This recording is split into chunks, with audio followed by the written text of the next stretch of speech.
Welcome, everyone, to Nintendo Kids, the podcast with no artificial sweetener.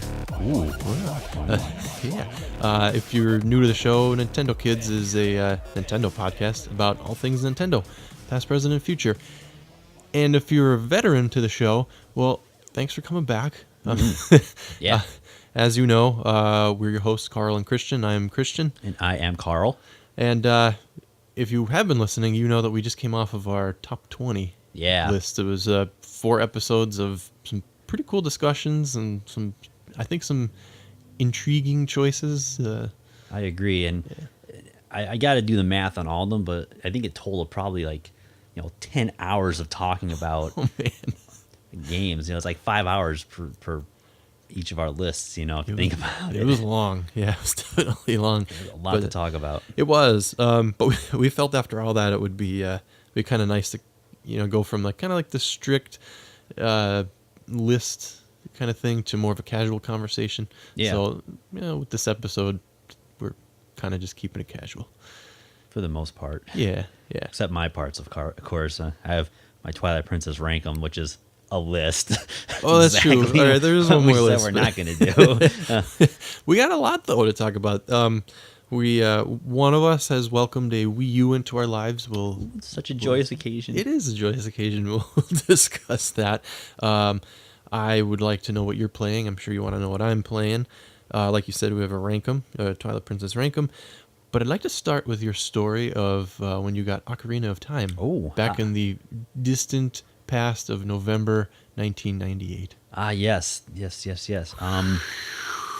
That was the time travel. I could add in later, so the actual music from Ocarina of Time, where you go back to the dick when she's telling the story of the Triforces and everything. All right, well, let me skip that in my notes. I put it somewhere in the middle. Blah, blah, blah, blah. Okay. I like this story. So bear with me and feel free to jump anytime you have anything to say, because it goes on for a little bit. So as I promised in the last podcast, I would talk about my purchasing of Legend of Zelda Ocarina of Time for the Nintendo 64. Number 2 on your top 20. Number 2, yes. Number 2. Spoiler alert. Yeah. I encourage you to go back and listen to our top 20 lists, because that way we won't have to keep saying spoiler alert if you just catch up on things. Right. But I digress. So I've actually posted this story on a couple different Zelda forums and usually gets pretty good feedback from it. I had also posted in my blog, and I actually wanted to, but never got a chance to, make a classic old school gaming video out of this as well. But oh, cool. I don't know, maybe that'll happen in the future sometime. I don't think I'll be able to pull off looking 18 much longer, though. Oh, you were going to do a recreation? Yeah, I was going to do actual recreation, man. Even buy the type of jacket I wore back then, which was kind of like a denim jacket. Yeah. I still have a hat that I wore back then, which was completely so not stylish ever, I don't think. One of those weird, awkward baseball caps with the regular size bill on it. So it just looks bad. But yeah, I wanted to get a bunch of friends together and actually go in the classroom and, pretend I was in college, and then running out the door and then getting in a car and driving to the mall and actually going in the mall and seeing if a GameStop will let me record on the inside of it. Yeah. But I was going to make the whole thing sort of like you're playing Ocarina of Time. So I'd be I'd have somebody actually follow me with the camera, so it'd be in third person. Oh, cool. And I was actually going to see if I could get whoever was working at GameStop there to actually kind of lean on the counter like the merchants do. And actually put those speech balloons underneath them, and those blue speech balloons underneath them. I was gonna run out with the Zelda game and hold it up and play the triumphant music, and oh man, yeah, I had this whole thing planned out, and I don't know, maybe I'll do it someday. It'd be fun to do. But anyway, so without further ado, I'll just get into it. This is my purchasing of the Ocarina of Time. There are countless articles and reviews as to why Ocarina of Time is so great and why people love it. So, as promised, here's my experience picking up the game. The launch of Ocarina of Time was a holiday event for me. A big part of why this game is my favorite in the Legend of Zelda home console series. Indulge me as I recall the story. Autumn, 1998. I feel like there should be like a fireplace, the crackling in the Yeah, background. yeah. I was 18 years old and in my first semester as a freshman in college. Holy crap. Yeah. How long ago that seems. Oof. I played the N64, but at the time I think I was getting to be more into PC games. So most of my friends were playing. And college friends I was meeting were playing that type of stuff. So, but even still, I was very much looking forward to Zelda 64. I think you actually suggested that I should probably pre-order Ocarina of Time. That part of the story might have actually happened before college. I don't really remember when the pre-ordering window was. Yeah. I have no idea. But pre-ordering games was a new concept for me. I couldn't comprehend why I needed to pre-order. Up to that point, I never really bought a game, or a game system for that matter, on launch day as far as I can recall. So I went to the electronics boutique in our mall here, which is now a GameStop. Yep. And did the pre-order thing.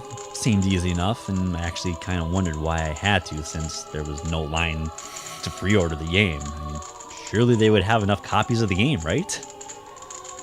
As launch day approached, the hype was building. Epic adventure movie type trailers were on TV. Early hands-on reviews were praising the game. Rumors and questions were flying. I hear it takes 2 days to travel across the map. I think you could ride a horse. I heard Link actually ages and grows up during the game. I read the game has night and day. What's an ocarina anyway? The day the game arrived in stores came, and I was pumped. Luck was on my side that day, as that day fell on a day I only had 2 early classes. Plus, it was on the Wednesday that kicked off Thanksgiving break. Couldn't have been set up more perfectly. My last class of the day, public speaking, felt like it took 5 hours to end. I was like a kid on Christmas Eve, yearning desperately for the end of class to come. I retained nothing of what was taught in class that day, as my mind was a steady stream of Ocarina of Time thoughts of what it would be like. I made sure all my books and notepads were packed in my backpack by 10:45 so that when 10:50 hit, I could exit the class without any delay. 10:50 a.m. hit and I was out the door. I was a man on a mission, speed walking through the building and through the commons to the parking lot, into my car, and then speeding, literally, right to the electronics boutique in the mall. When I got there, I was slightly surprised to find that the place was crowded. And there were about 10 people in line ahead of me, keeping in mind that I had never been to a launch before, so that's why I found it surprising. After about 10 or 15 minutes, I was second in line. A mother, I assume, was in line ahead of me. When she got to the counter, I overheard her ask the sales clerk for the new Zelda game for the N64, spoken in an automated style that seemed like it was burned into her head by the repetition of a 10-year-old kid. She was promptly shot down. Figuratively, this was not the PlayStation 3 launch, when she didn't have a pre-order stub.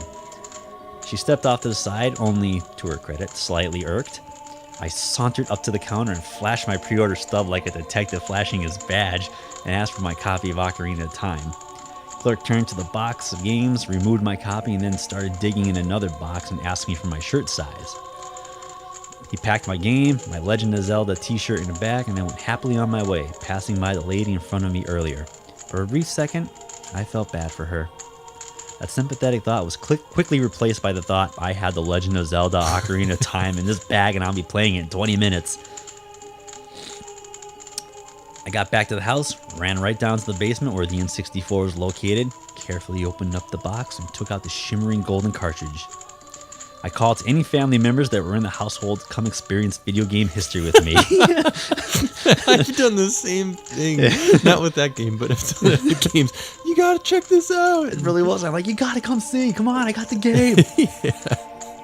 But unfortunately, I guess, only my mom and my younger brother, who was 8.5 at the time, were the only ones home. My sister still had classes, and my dad was at work. But my mom and brother came down to watch. My brother, he didn't last too long as he had the flu and really wasn't in the mood for anything but resting. My mom watched for a short while longer and really got a kick out of the game. My sister got home from classes. She plopped down next to me on the couch to watch. And when her then boyfriend came over, he plopped down next to her and watched. They watched for a few hours. Every now and then, my mom or dad would stop and watch for 10 or 15 minutes while my sister, her at the time boyfriend, and I were all on the couch in front of the N64. It was a whole family experience. The last time I saw the whole family collectively gather to watch a video game was when you and I deathmatched in Doom over the modem together for the first time. Oh, yeah. It was weird. It's only those only 2 moments where I had like all my family huddle over my shoulders watching things happen. It was pretty cool. From what I understand, though, this family event wasn't a situation unique to me. Frank told me that his father, who possibly hasn't played a video game since Pong, sat and watched intently while Frank played Ocarina of Time and was into it enough to actually offer some try this, try that solutions to help Frank with the temple puzzles. I think Frank said his dad suggested using a stick as a torch to light the other torches inside the Great Deku Tree. I started playing Ocarina of Time around 12 p.m. I played until about 2 a.m., pausing once for about 15 minutes to inhale a slice of pizza and give the thumbs a very brief break. That's almost 14 straight hours of playing. Yeah. I believe that's a personal record. I couldn't sleep that night after I finished playing. The game was in my head. I just kept repeating through my mind over and over again everything I did in the game that day. 4 hours later, I woke up at 6 a.m. and went right down and picked up where I left off. Only this time I was forced to take a 2-hour break from it to spend time with relatives.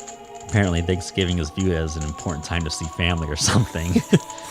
I did manage to bow out of dinner early and sneak my way back downstairs to the N64 with a plate full of turkey, corn, and mashed potatoes.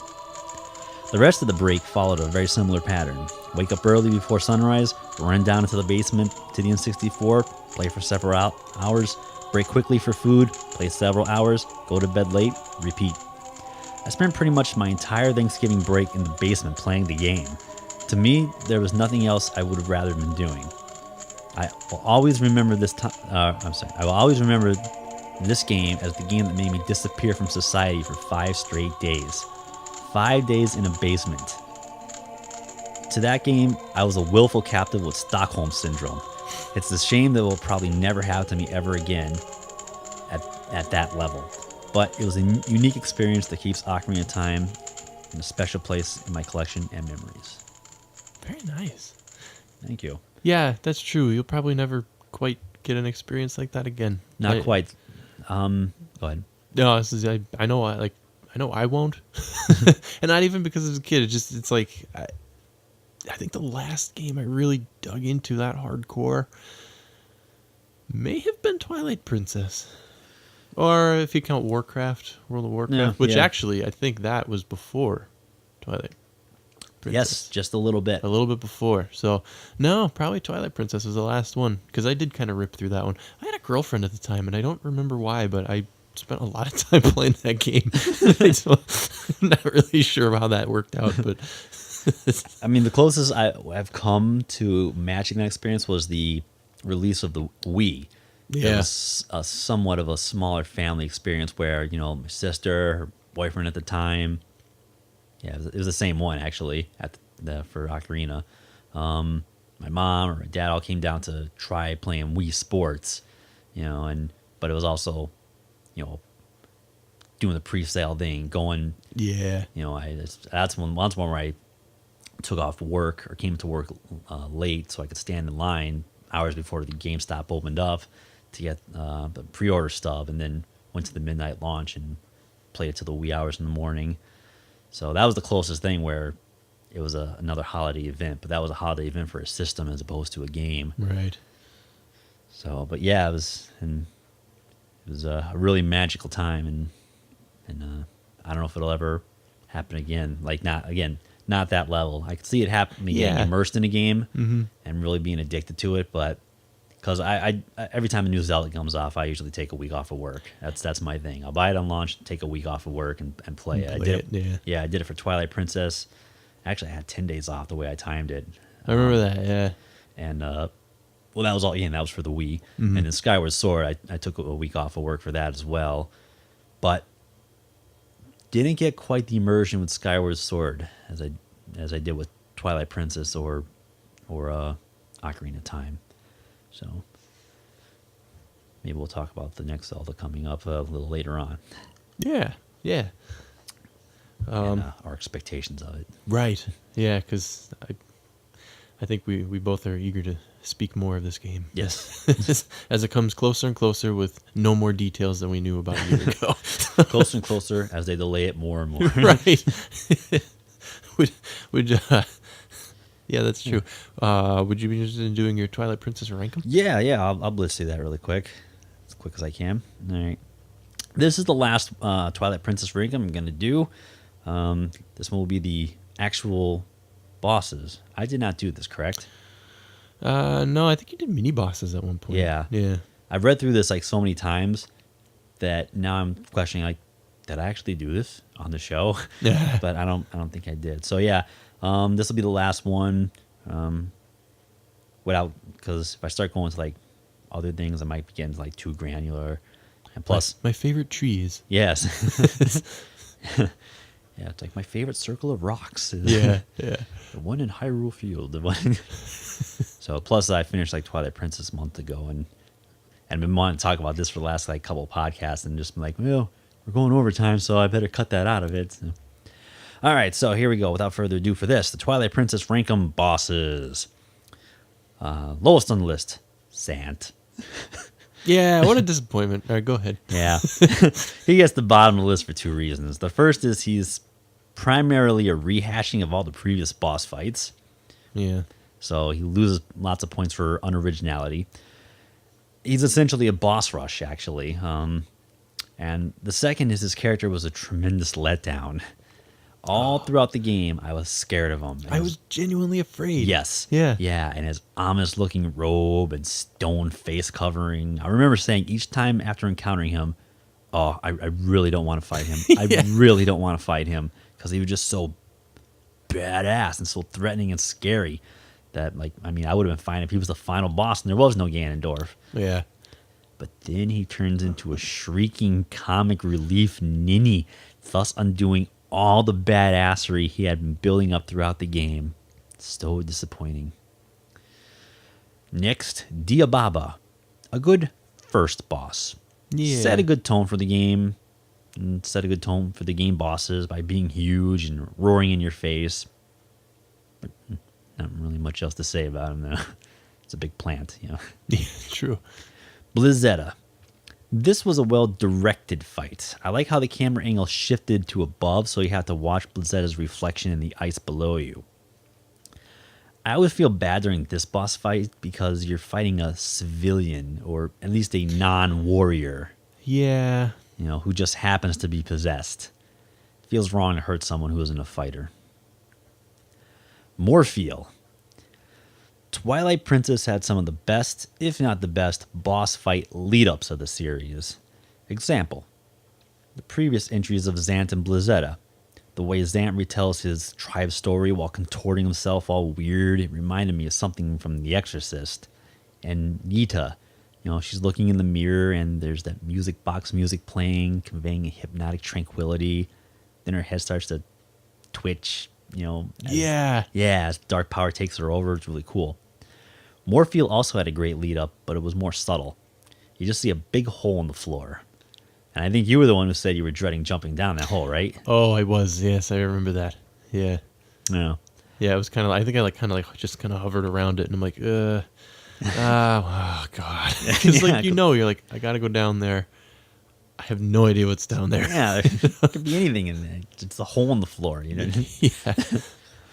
I didn't quite have that fear of the hole, but after falling down a hole and swimming around for a bit, it made me realize how freaking huge that room was. Yeah. And then I was like, what the heck is down in here that this room has to be this big? So he was a really good boss fight. He was huge and just a really, really awesome fight. Armagoma. I like this fight because it had more to do with using the environment to defeat the boss. Yeah. Yeah, using the Dominion Rod to control those giant statues to squish the spider was pretty cool. I do wish you kind of got to fight the spider a little bit more than instead of its offspring, but this was still a satisfying fight. Plus, it had a little bit of comic relief at the end where the eyeball spider was still alive and it had that silly music as like you tried to kill it, you had to chase it around. Yes. Yeah. And also comically, if you squish the spider with one of those giant statues, it flattens like a pancake. Next up is Phyrus. I felt like Ian Malcolm from Jurassic Park going into this boss fight or boss room. It's like, what do they got in there? King Kong? But that's what it was actually kind of really like. I mean, there's just this giant humanoid shadow chained up like King Kong, but then he breaks free like King Kong, and then with dark magic sets himself on fire like King Kong. And wait, what? Oh, no. I love how when you trip him up, he falls through those stone pillars. It makes the fight seem like that much more awesome. Also, I like how, as with Diababa, you can perform the ending blow hidden skill to finish him off. Next up is Ganondorf/Ganon. Basically the entire Ganon fight, all forms. The Dark Beast was cool because it harkened to the Ganondorf's pig form. It's neat seeing him just barrel through structures in the room. And when you stopped him with Midna's hair hand thing and you had to throw him to the side, the game really conveyed a good sense of how heavy he was. Yeah, it did. I don't know how, but I'm not sure if you felt this, but I almost felt like I was about to like break my analog stick because I was pushing like the analog stick to push all his weight. Might have even grunted a few times. And the final sword fight with him was just an epic duel out in the middle of Hyrule Field there. You know, lightning crackling in the distance, man to man. Got to do like that whole chance thing where you cross swords. Yeah. It was really, really neat. Next up, Argarok. This was an awesome boss fight. Yes, that was a really cool fight. Yeah. The rain's pouring, the lightning's crashing, there's gusts of wind setting up for a great atmosphere for a showdown. You're at the topmost tower of Celestia, so you're already tens of thousands of feet up in the air. Then you have to claw shot up another couple hundred feet, and then claw shot between P-hats while dodging Argarok's fire breath. Then you claw shot to his back and attack his weak point for massive damage. And then he gets stunned, and then he plummets down hundreds of feet while you cling to his back for dear life, and then he crashes into the platform. It was so action movie exaggerated, but that's why it was awesome. Yeah. It was just an amazing fight. And last, the best fight in the game, in my opinion, Stalord. Might be one of my favorite fights in all of Zelda. Yeah. I love that. It's a great fight. Favorite in the game. And this boss is my favorite because it really made me feel like a superhero or just that action adventure hero. But first, again, let me discuss the lead up. As I mentioned before, this game has great lead ups. I remember vividly entering this boss room and then seeing this humongous dragon skull laying there like in the sand. And I literally said out loud, "Oh crap." Because you see that and you know that's what you're going to have to fight, and you know it's going to be scary. So, as we know, Zant reanimates this dead dragon skeleton and you have to fight it. And I think this might be the only two-phase boss in the game where both phases are awesome. Phase 1 was great because you're slaloming on your spinner through undead skeletons rising up out of the sand.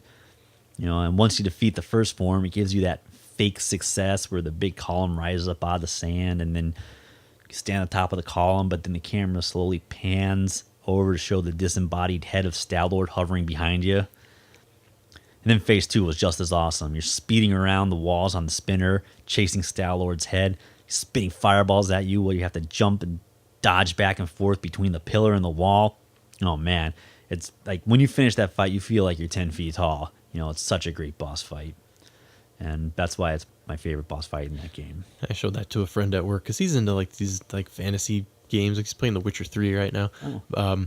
But he never really had a Nintendo growing up. Like he had an Atari or something, and then when he asked for a Nintendo, his parents were like, "You have something to play his games, just play that." So he never really had one. So he never really played Zelda. Wow. And I was telling him like, "Oh man, like I'm explaining stuff to him, and I sent him that YouTube video of the battle of the Star Lord, and he's like, "That was awesome," because it's not a typical, walk into a room and just start hacking away at stuff, or, Yeah.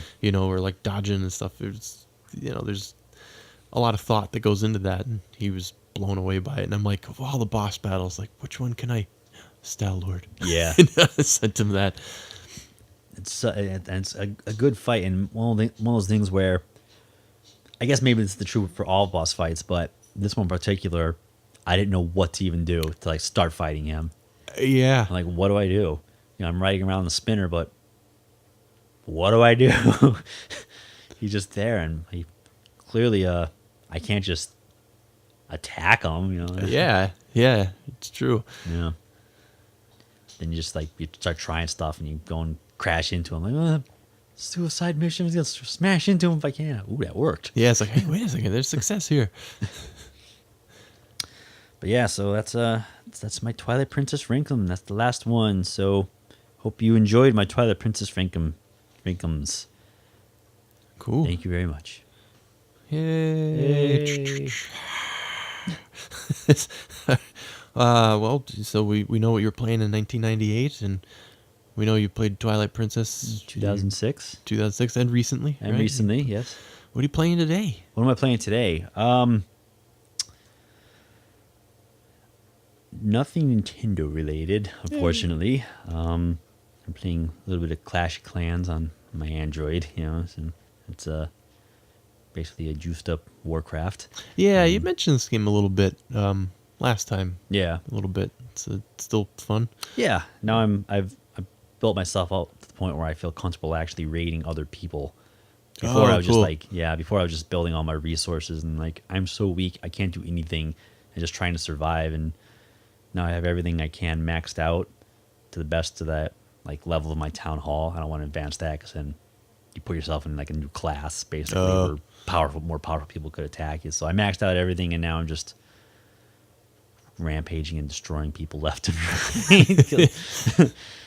So, but that's one thing. And recently I sat down and played Journey for PlayStation 3 from that game company. That's right. Yeah. Yeah. Yeah, it was one of those things where I knew I wanted to play. I had no idea. I had no idea about this game. That's when there's certain games that come out when I see them, and I'm like, I don't want to know anything about this game going into it. Mm-hmm. Zeldas are usually like that. I might read a couple rumors, but once actual reviews come out, I won't read them. Yeah. Any hands-on, I won't read them. Any confirmed rumors, I won't read them because I want to go in as vanilla as possible. And Journey was one where I went in pretty much almost vanilla. The only little bit I saw was Giant Bomb's Quick Look, and that was years ago when it first came out. Pretty much, it was still in beta when they played it. Right. And I'm like, okay, well, you're in a desert and you're this dude with a robe, and looks like there's some puzzles in there, and it's really all I kind of knew about it.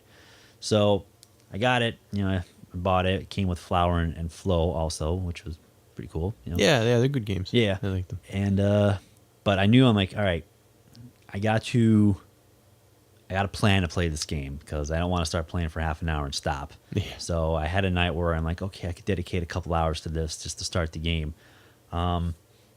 I finished it that night because I was not aware that it was only a 2 or 3 hour game. Yeah. But it was strange because about halfway or maybe 75% through, I'm like, I feel like I'm kind of near the end. I wonder if I am. Is it really this short? But I really feel like I'm approaching an ending because things are starting to build up here. Especially once I got to the mountain. And I'm like, that looks like the mountain at the end. Am I there already?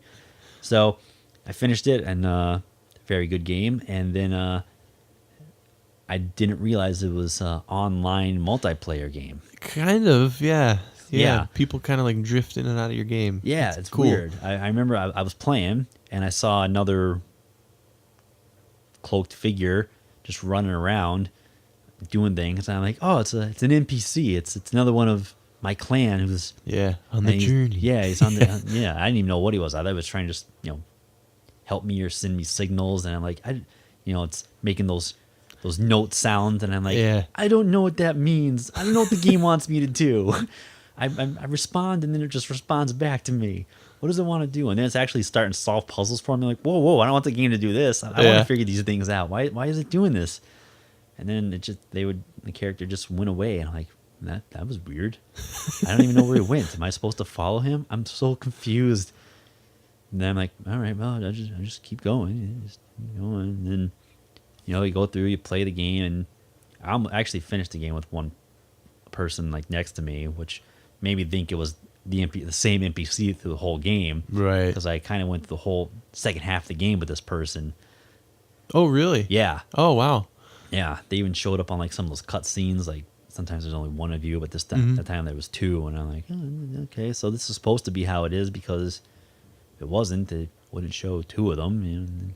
And we pretty much collapsed. Like, did you finish it? I did. All Yeah. right, so spoiler alert. At the end of the mountain, you collapse and going down the snow, and then you were resuscitated somehow, and then you fly up to the top of the mountain, and that person was right next to me almost the whole time. It collapsed Wow. almost like seconds apart. We got through and walked through the bright light at the end, almost right next to each other. I'm like, clearly this is intended to. This is the NPC, and it's not going to go any further than me. And actually, this NPC, there's that part at the end where you have to try and sneak past those weird those robotic dragon things. Yeah. And I'm ducking in these little shed-looking things, and I see that person's like running out in the open, and you get like smashed up by a dragon. I'm like, oh, the NPC's distracting the dragons. So I just like run past, just keep going, and he'd eventually like catch up and run out in the open, and another dragon would attack. I'm like, that's so nice of the NPC that like distract the dragon so I could get by. And then finish the game, watching the credits and everything, and it says like players met along your journey. I'm like, what? And it lists like 5 different like user handles. I'm like, what? Those were people? Like, those were other players. Oh my god, I'm a horrible person. I just let that person out there to get attacked by the dragon, and I just ran.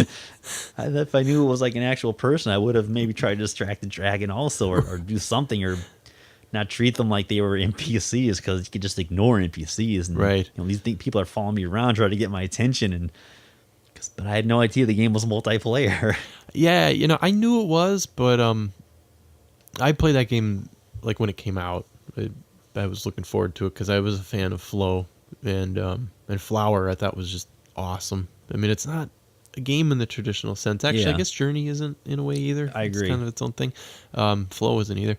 But I was waiting for it. I'm like, oh, this Journey looks awesome. And like a week before it came out, much in the way that you say, like once game starts to reveal some actual details you don't really want to know. You want to go in kind of clear. I didn't, and I was like, what's this? It's got multiplayer? And I'm talking like a week before the game came out, and it said you'll occasionally run into other people. And I'm like, oh. So as I'm playing the game, I was like, oh, there's a person. I really didn't see them all that much, though. Like, they'd kind of just be in and out. I didn't really flow along with somebody, Right. for a long time, but that's pretty cool that you did. Yeah. It's pretty neat. I went through and played it again the next day, since I know how short it was. I'm like, okay, I can blitz through this again. Mm-hmm. And I don't know if there's people just playing it for the first time. Well, they must be, like I just did. But Yeah.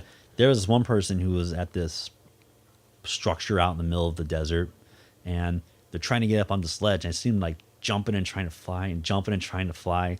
And I know from playing the day before, you run over to this other ledge, and you make one of those sounds, and the pieces of fabric come down, they lift you up in the air, and you float over to that ledge. Mm-hmm. So I'm like, he doesn't know how to do it. So I'm like making these sounds like, yo, dude, over here. And I'm like showing him how to do it, So, and then he eventually figured out how to do it, and he went up, got his thing, and then just ran off.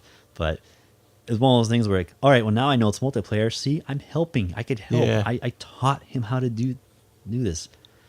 I don't know how this game can be that old, and I feel like I was the last person to play it who wants to play it, but, But one other thing about the game that I want to mention really quick is that even while I was playing it the first time and still trying to figure out what I'm supposed to be doing and what the story is, which there really isn't that much of the story. It's a lot of it's left open to interpretation. Actually, pretty much all of it is. Yeah. But I did consciously realize and take notice of just how beautiful the game is. It is. And what they did artistically with it. Like, they just didn't make it look as real as they could possibly. It was very deliberate use of colors and very deliberate where this sand is reflective here and these shadows are dark here and this whole palette is here. Like it was very like an artist would be very deliberate in how they use colors. This game was very deliberate in how they use colors, and I thought it was an amazing game to look at. And they even it goes to this. It lends to this thing that people say, like, games as art. There's that one part where you're kind of like sliding through all the sand. Yeah. And there's the one part where the sun's starting to set and the camera actually shifts to like a side, and there's all those columns to cast a shadow, and it's very high contrast between the sun in the background and the shadows on the ground, and where the light's reflecting off the sand and where the shadows are. And it's my favorite part of the game because it just looks so incredible between the shadows, the sun, and the reflected light. It's just like a smorgasbord feast for your visual, sensory nerves and everything. I'm just like, wow, look at this. This is incredible. And they knew it too, because that part looked good too, because since shifting to that side camera, it's like clearly you don't need to see where you're going. Yeah. Because you're just moving along the way. So they knew what they were doing. So they wanted you to see it like that, which was really cool. So theme is like just so beautiful and just so great looking. I could just play it to look at it. Yeah. It's definitely a really good example of actually anything that game company does is a good example of games as art. Yeah. And there's, I guess you could say that about almost any game, but those in particular, you look at those and even a non-gamer can appreciate just the way they look, and it's very cool. My personal take on the game, if anybody cares, is I think it represents life and death and afterlife. Yeah. That's how I took it. And then rebirth, basically, since you start over. Yeah. There's a lot of weird stones sticking up out of the sand at the very beginning.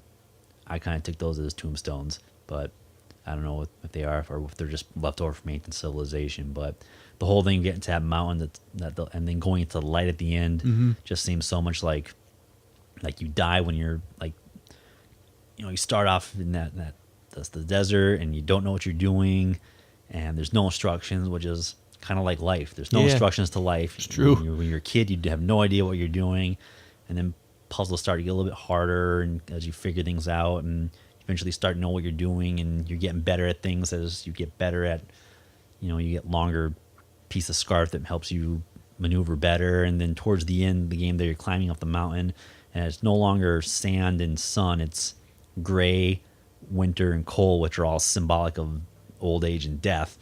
And then your character passes out at the end or collapses, which I think is a symbolic for death. And then there's those weird white cloaked figures, which I think represent gods or angels. And then your character comes back and it's so full of vibrant life and everything, which seems like your soul ascending to the afterlife. And then at the very end, you walk that bright light, and then which is passing on to the afterlife. And then there's that little spark that comes out of the mountain at the top, which represents you going up into your heaven or whatever afterlife that is, and then or rebirth and come back down to earth, and then you're right back where you started. Yeah, I think that's cool. Yeah, it's really, so that was my interpretation of it. It's a cycle of life. Yeah, that's how I took it too.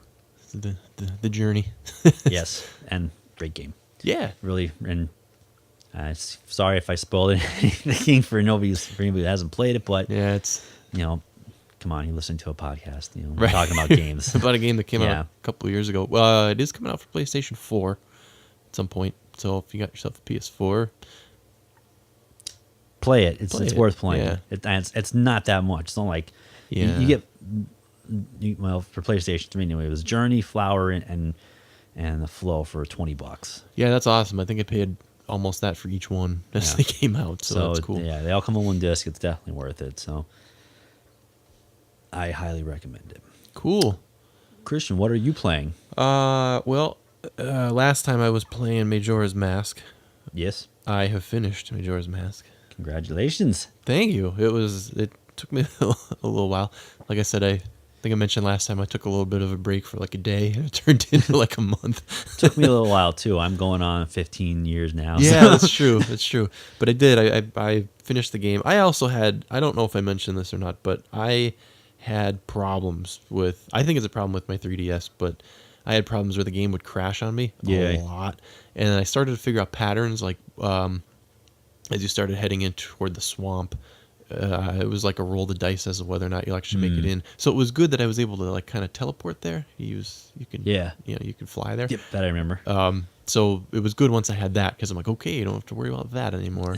And then I got the Zora mask, and it was like again a roll the dice, and that was a problem because Every time you put it on? yeah, Ooh, because you have to put that on and off in that one water temple, don't you? yeah, quite a bit, and that's kind of why one of the reasons I think I stopped. But I troubleshot that thing. I actually put in a different SD card. I took the SD card out. It tested a whole bunch of things, and what I came down to was, I think, the first time I booted up the game, I got an update, and I'm like, okay, so I installed it because why wouldn't you? I took out my SD card and it worked, but I put the SD card back in for something and it started crashing again. And I'm like, you know what? I don't want to be taking the card in and out and in and out, but whatever, I guess I'll do that. And then it hit me. I'm like, what if I just remove that update? So I went and I removed the update, started the game again. It said, hey, there's an update. And I said, I don't care. So I passed through and it never crashed again. So it was a patch I think was meant to improve stability, and for me it was worse. But That's some improvement. yeah, but I've had a lot of problems. Like the very first time I ever booted the 3DS and played Link Between Worlds, it crashed on me. Oh. And I didn't think anything of it. It only ever crashed when it was starting up. Wow. And then I was playing Donkey Kong Country Returns the other day, and it never had a problem before, and it started giving me a problem. So I'm a little nervous. There might be a problem with the DS, but I did figure it out, and they got me through the rest of the game without any issue, and I was pleasantly surprised with this game. Yeah? Yeah, it was. It's in my top 20 now somewhere, as you had mentioned, or our lists are liquid. They can change. So something Mine got bumped out. What was your number 20? I already forgot. I think it might have been Super Mario Brothers, actually. Maybe. It's in the top 20 somewhere. It could definitely, or not could definitely, it could be in the top 10. And it's not inconceivable that it could maybe be in the top 5. But I don't want to make that. I kind of want to let this. Still yeah, too I want to new. let time kind of wash over this game for a while. But there's a lot of good reasons for it to be that high, and I now understand. There's that group of people who are like, "It's the best one in the series," and I never understood, and now I do understand. I don't know if I agree, but I understand. I think it does have my favorite collection of temples in the series. Really? Yeah. I'm not saying they're my 4 favorite temples, but as a collection, I enjoyed playing the 4 of these. I think more so than like every other game. There's always like that 1 or 2 where I'm like, yeah, that one. These were all great. I didn't really like the water temple in Ocarina of Time, but I liked most of the other ones. This one, it was like all 4 of them I thought were great. Okay. I actually thought they were all really great. The water temple was a Great Bay temple. I thought was actually really cool.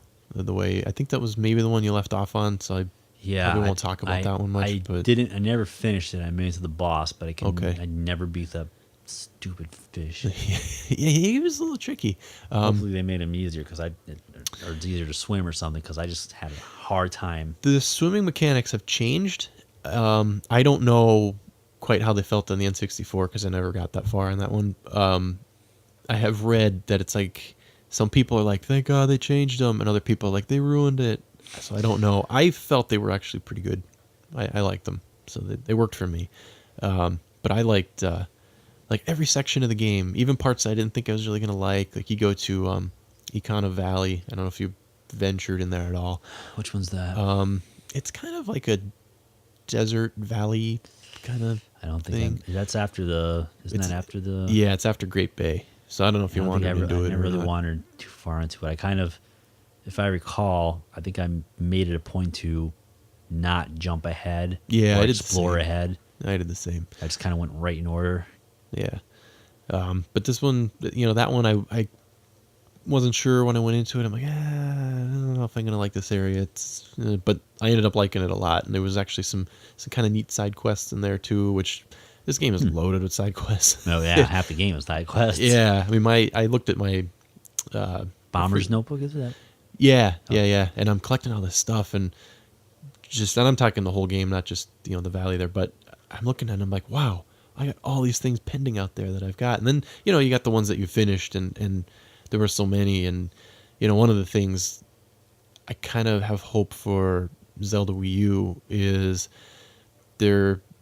I don't know. I read somewhere recently where one of the things they kind of pushed the game back for was that they're kind of taking a little bit of inspiration from Majora's Mask, and they're trying to make NPCs a little more important. That's good. Likable, or you can get attached to them, and that's true because like there's characters that I helped in Majora's Mask, and I reset time back to day one, and like I will not go visit them because I know what they went through, and I'm like I help them, and I'm like I can't watch this again. It was they're just video game characters, but I You get attached. you get attached, yeah. I mean, that's neat. Let me try that again.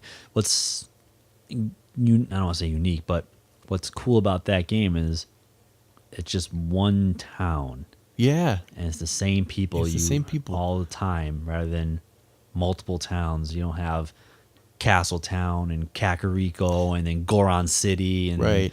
and Kokiri Forest or whatever, and it's all there in one town pretty much, and all the people, and you get to know them, and since you get to meet them over actual 3 days, and they do different things throughout those 3 days, it's like they're more alive, rather than just telling you the same thing over and over again the same time you talk to them. Yeah, it's pretty neat. Yeah. Yeah, I mean, and in the Great Bay Area, there's the Great Hall, and there are Zoras kind of living there. Yeah, I guess they're living there, but it's very minor. Like it's not a town. It's just a section. And when you go up in the mountain, there's Gorons up there, but it's not a full fleshed out kind of suburbia or anything. Like it's not a Kakariko. It's not Goron City. It's much less than that. Yeah. But for me, all that work. Actually, I loved every section of that game. And I really like that mountain. Snowhead, is that what it's called? Yeah, yeah. And the if I remember the temple, I remember liking that as well. The temple's cool. The temple's maybe my least favorite of the four, but that's really? not. But it's not because I don't like it. I thought they were all great. Like Woodfall, when I went through that one, the Woodfall Temple, which is the swamp one. That's the first one you go through. I'm like, this is great. It was really great for an intro temple. It's awesome. And then I got to Snowhead, and I'm like, oh, I like this one. This one's really, really cool. And then I got to Great Bay Temple, and I was the queasiness of a water temple. Water temple, yeah. But I really enjoyed it, and I was like, man, it's got some good flow. No, that wasn't a pun. It really it flowed pretty well, and I like the concept behind it. And it was almost I don't know, the architecture is really strange in that one. I don't know how to, like an Atlantis kind of thing. It's very foreign. Yeah. And then there's the one in Econo Valley, which I won't really talk about. You'll play the game through, and we'll talk about the game. I do know that I like the Econo Valley music. Yeah, music's cool. Music there or the temple, because I do listen to the game musics and the Zelda Reorchestrated, and they have a version of Econo Valley. I'm like, I don't know where this is in the game, but I like this song. Yeah. I actually was listening to that the other day, and that came up. I'm like, oh yeah, good times. Yeah. I loved the ending. Yeah. And I really can't talk about it because you haven't gotten there. But, I think it was one of those things I said as I'm playing through it. I'm like, wow, I got to tell you, I'm really loving this game. And unless they ruin the ending, I really loved the ending.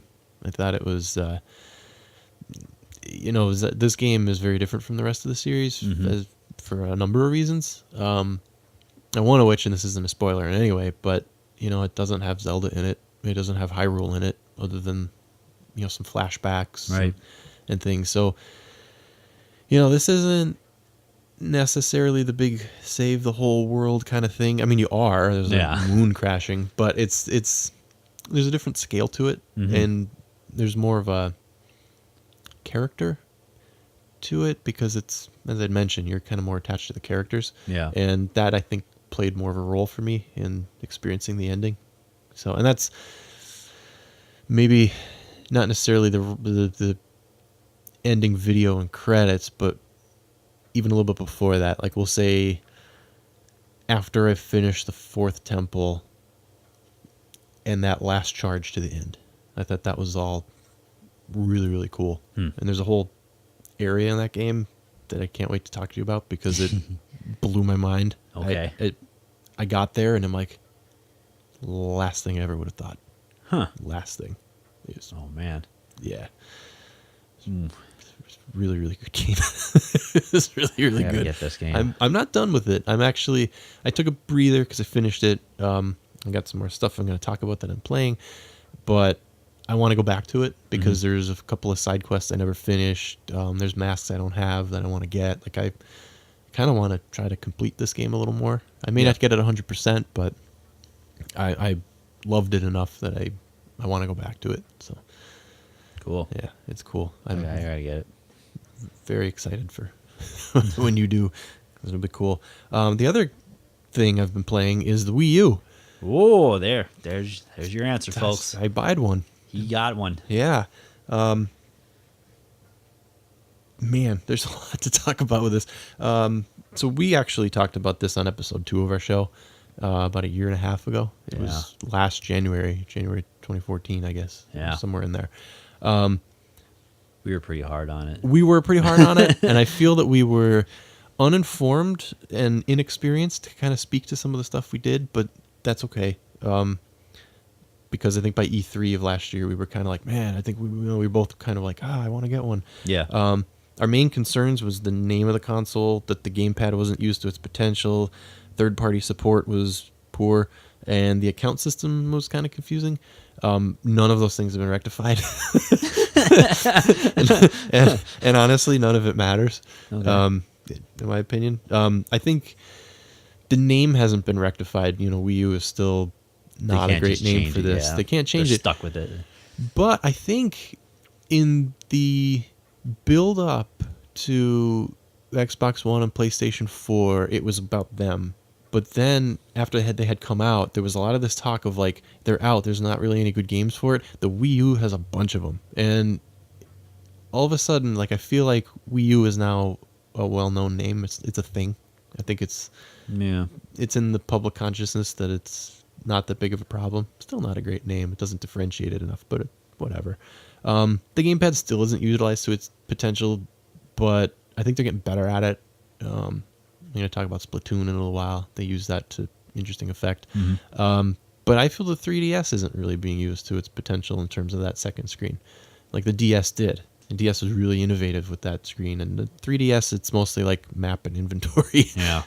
So You ran out of ideas for it. yeah. Third-party support is pretty much the same. Maybe a little better because I feel like there's bigger indie support now for it, which is cool. The account system, actually, I logged in using the same account I used for my 3DS, and it pulled my Mii and all that stuff, and Miiverse is the same across both, so I can kind of interchangeably go between them. Okay. The eShop, my funds, they're like, hey, do you want to link all your stuff? Your funds will transfer between the two, and I'm like, yeah. So I guess it's not really much different from what it was when we talked about it, but having experienced it, I'm like, it's not that big of a deal, I guess. There's no friend code. It's just, I haven't really added any friends because I don't really have any friends with that one. But, there's usernames and stuff, so I guess that maybe that's a little better. But I got it because I was thinking about what game console I was going to get next, and I was sitting on this wad of cash to get one, and I'm like, I don't have the time to play these big, huge games. Hoping I do when Zelda comes out, whenever that is. I think I will. But I was looking like Bloodborne had come out about a month before I finally made my decision, and I'm like, man, like that game looks kind of cool on the PlayStation 4. I'm like, Right. It looks pretty cool. I like it. And then I'm reading about it, and some people are like, I really didn't like the game until I realized that you need to put in like sessions. And I'm like, screw it. That's never going to happen for me. Yeah. This is not going to happen because 3DS works great for me because I can flip it open, play for 10, 20 minutes, half an hour, close it, go to bed, or go about my day. The Wii U kind of brought the same kind of thing. The gamepad is used for that off-TV play, Right. which I'll talk a little bit about. So that kind of helps. And then I was thinking about just at home. I'm like, well, I'll probably play it with my wife on occasion when she wants to play. I know there's some accessible games for the Wii U. We don't really put the TV on when the baby's in the room. We will a little bit, but we don't really want him glued to the TV. And Yeah. he actually doesn't have much interest in it anyway. But I thought when he's a little bit older, if I want to play a game and he's in the room just kind of playing or whatever, I don't want to be playing Bloodborne. I don't want to No, be playing no. Halo, something like that. So it kind of made my decision a little easy after I thought about it. I'm like, it's the Wii U. I'm like, it doesn't have the biggest selection of games, but it's Nintendo. They're making the best ones. Right. So, in my opinion, I agree. so it's not like I have a shortage of games to play. It's just, those big ones that are coming out, everyone's talking about, like The Witcher 3. I can't play that one, but whatever. I've already got a stack of games that I somehow got. So, which I'll talk about some of them, but it's the graphics are actually moving on. I guess the graphics are great.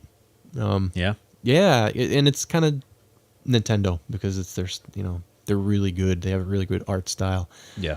It's distinct, and for their first shot at HD, they nailed it. Because every game I've popped in, play it, and I'm like, man, this is sharp. It looks great. I get it. You're not gonna be able to put Witcher 3, I'm mentioning the game again, but you're not gonna be able to put that on the Wii U, and it's not gonna look anywhere near as good as it would on PlayStation 4, Xbox One. It's just not going to, and I understand that. It's fine. Nintendo and a lot of the games I've seen that I don't have that are third party look pretty good. I'd say they're, PS3 or better. Still a good looking, Yeah. I'd be happy system. with that. I like the gamepad. I Yep. like the gamepad. I think it's comfortable, and it's kind of weird. Like your hands are spread further apart than you'd be used to. Yeah. But the controller is very light, and you can hold it for a long period of time. And Okay, that's good. yeah, it's very comfortable. But I love the Pro controller. Yeah. I bought one of those as well. Where the gamepad is pretty nice, but the battery life isn't so great. The Pro controller, it's supposed to be like 80 hours of battery life, and I haven't played nearly enough to know, but it hasn't budged. Like that hasn't budged at all. It's very comfortable if you're familiar with the Xbox controller. It feels got one. pretty similar, except where the right thumbstick is kind of like down below the buttons.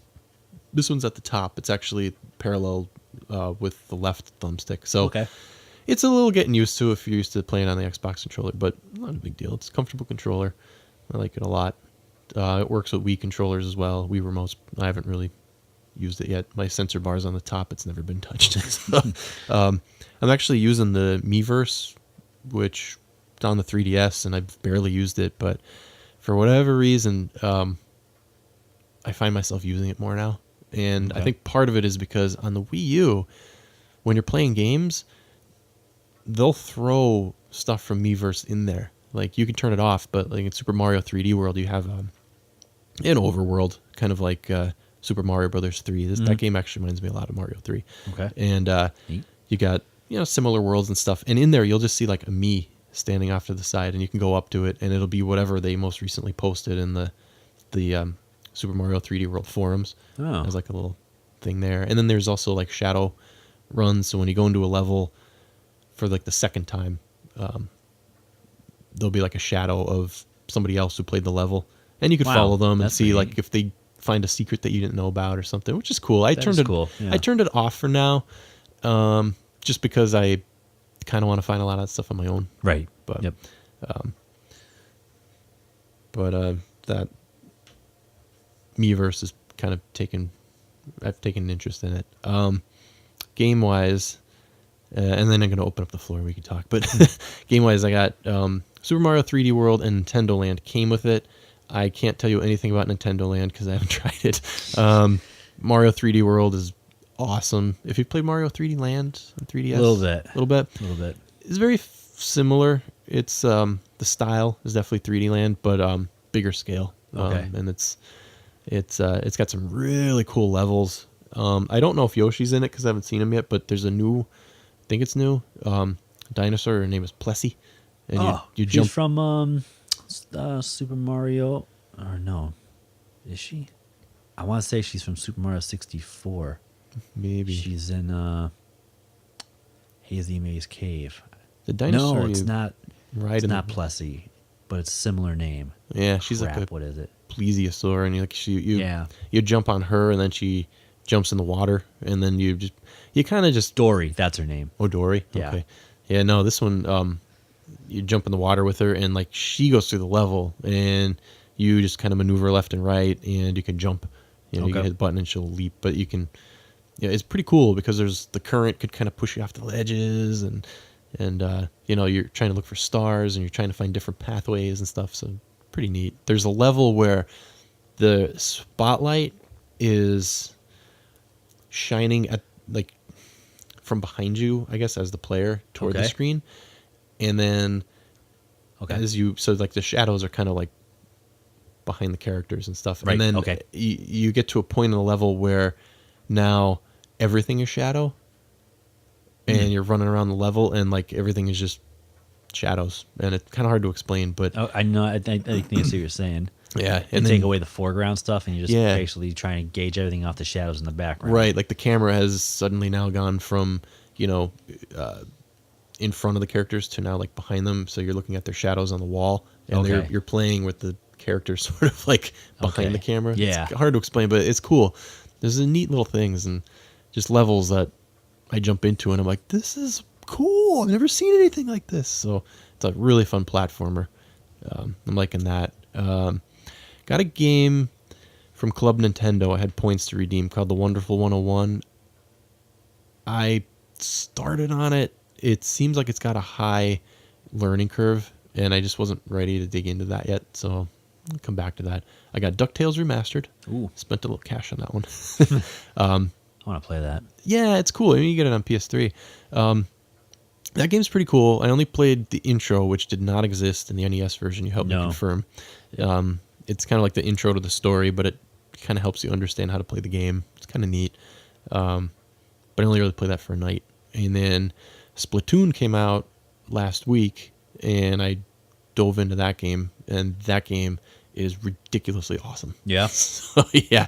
I couldn't tell you anything about the single player because I didn't bother to try it out. I went right into the multiplayer. Really, really cool game. It's not really a shooter, but it is. You're not really spending all your time just hunting down people and shooting them. You're actually trying to paint the level with your team's color Right. as complete as you can, and then you will run into people, and then you can just pop them with your, paint guns and stuff. So it's kind of like the it's territory conquering basically. Yeah, yeah. What was that called in Unreal Tournament? Domination. That's it. Yep. Yeah, similar. There's also they opened up ranked battles last night. Yeah, last night, and I haven't been in them yet. You have to be level 10, and I'm only level 6.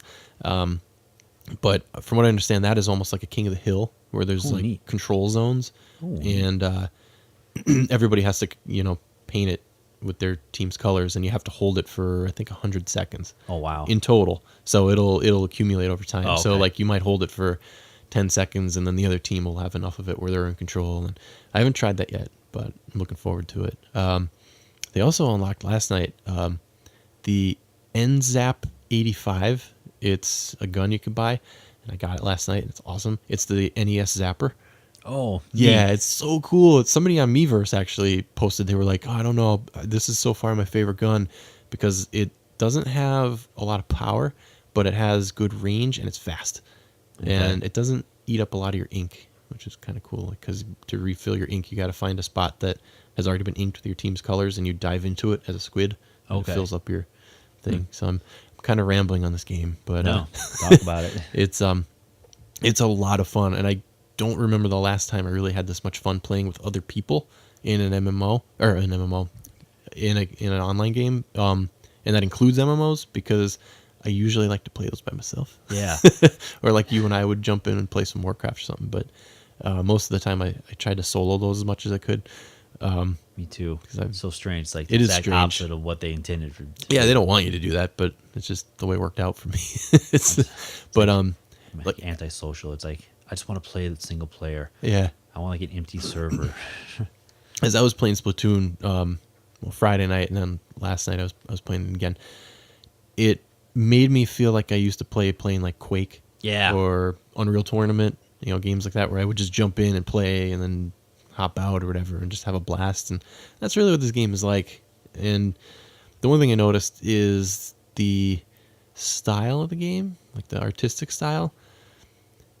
What does it look like to you? Like when you see Splatoon, like who does it seem like it caters to?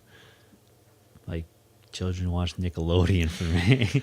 Yeah, I kind of thought that too, and I think it sort of is, but I liken it to a Disney movie where you could plop a kid in front of a Disney movie and they get an experience out of it, and then an adult watches it and they pick up on stuff that the kids will never pick up on until they're Okay. older. Kind of like that, because as I'm playing the game and you can upgrade like what your outfit is, Right. and they give you different abilities and stuff too. It's not just for looks. You can run faster or you They have reasons. yeah. Upgrades and But buffs. buffs, yeah, kind of like buffs. As I'm looking at all those, and I'm kind of just looking at the theme of you're in. I think it's called Inkopolis when you start the game. It's a small little starting area, and that's where you can go to your shops or Right. your online mode and stuff. Everything about this game to me, even the way like some of the NPCs talk, and the dialogue is not very good, but they, I feel like it's 90s pop culture. Okay. And then I think it's probably deliberate because this was created by a younger staff at Nintendo, which probably grew up around the same time we did. Yeah. So like things like they're wearing like high tops, and the music is like skater punk kind of music. Okay. The levels, there's a skate park, which I thought was cool. And I know like skateboarding has always been a thing. It was popular before the 90s, and it's certainly popular now, but it felt like the 90s is when it really was like a big thing. Yeah. You had remember those tech decks and all that stuff. Yep. And, the graffiti was a big thing going on, and like Splatoon was all about that stuff. So I really feel like it's got like a 90s vibe to it, and like loud, play it loud. Yeah. Play it like loud, yeah. vibrant colors and stuff. Really kind of spoke to me as I'm playing the game. I'm like, why do I feel attached to this? And then it hit me. I'm like, this reminds me of when I was growing up in the 90s. So Yeah, those fluorescent colors, that was all in the 90s too. They were- yeah. well, maybe late 80s, early 90s. Yeah, the 80s had a lot of it too, but it was, I don't know, the style, for whatever reason, just was very 90s. Yeah. Yeah. Me. So it's pretty neat. Pretty neat. I misunderstood the question of how you were asking it. No, that's okay. I wasn't sure if I even asked it right, but but yes, I've been playing a lot of Wii U when I can. Good. Very good. Now and then. I will have one eventually. It will happen. I think you'd like Mario 3D World. It's cool. I'm at first I wasn't too high on Splatoon when I first saw the was it like last year's E3 when they first showed a That's little when it bit was of announced. Yeah. I'm just kind of like, but now I'm kind of like, maybe I could enjoy it. Yeah. Maybe this might be worth checking out. Right. My only qualm now will be like, by the time I get it, if it would be like months from now, probably, maybe as soon as they get a Wii U, but everybody's gonna be good at it by then. And that guy who's just starting, who gets like utterly like destroyed by everyone. It's so casual though. It's funny. You jump into the online section of the game. You just walk in the door, and there's a couple options. There's ranked mode, which, like I said, I haven't seen yet. There's the regular Turf Wars, it's called.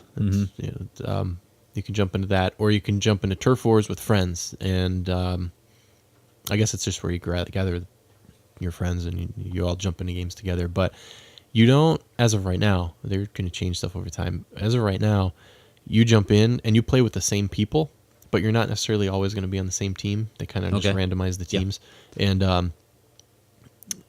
you could change your weapons. You could exit out and change your weapons if you want, but it just feels very casual. Like the game puts you with people that are somewhat near your rank. I mean, I've played with people that are level 11 or 12, and people have some pretty big weapons already. But Yeah.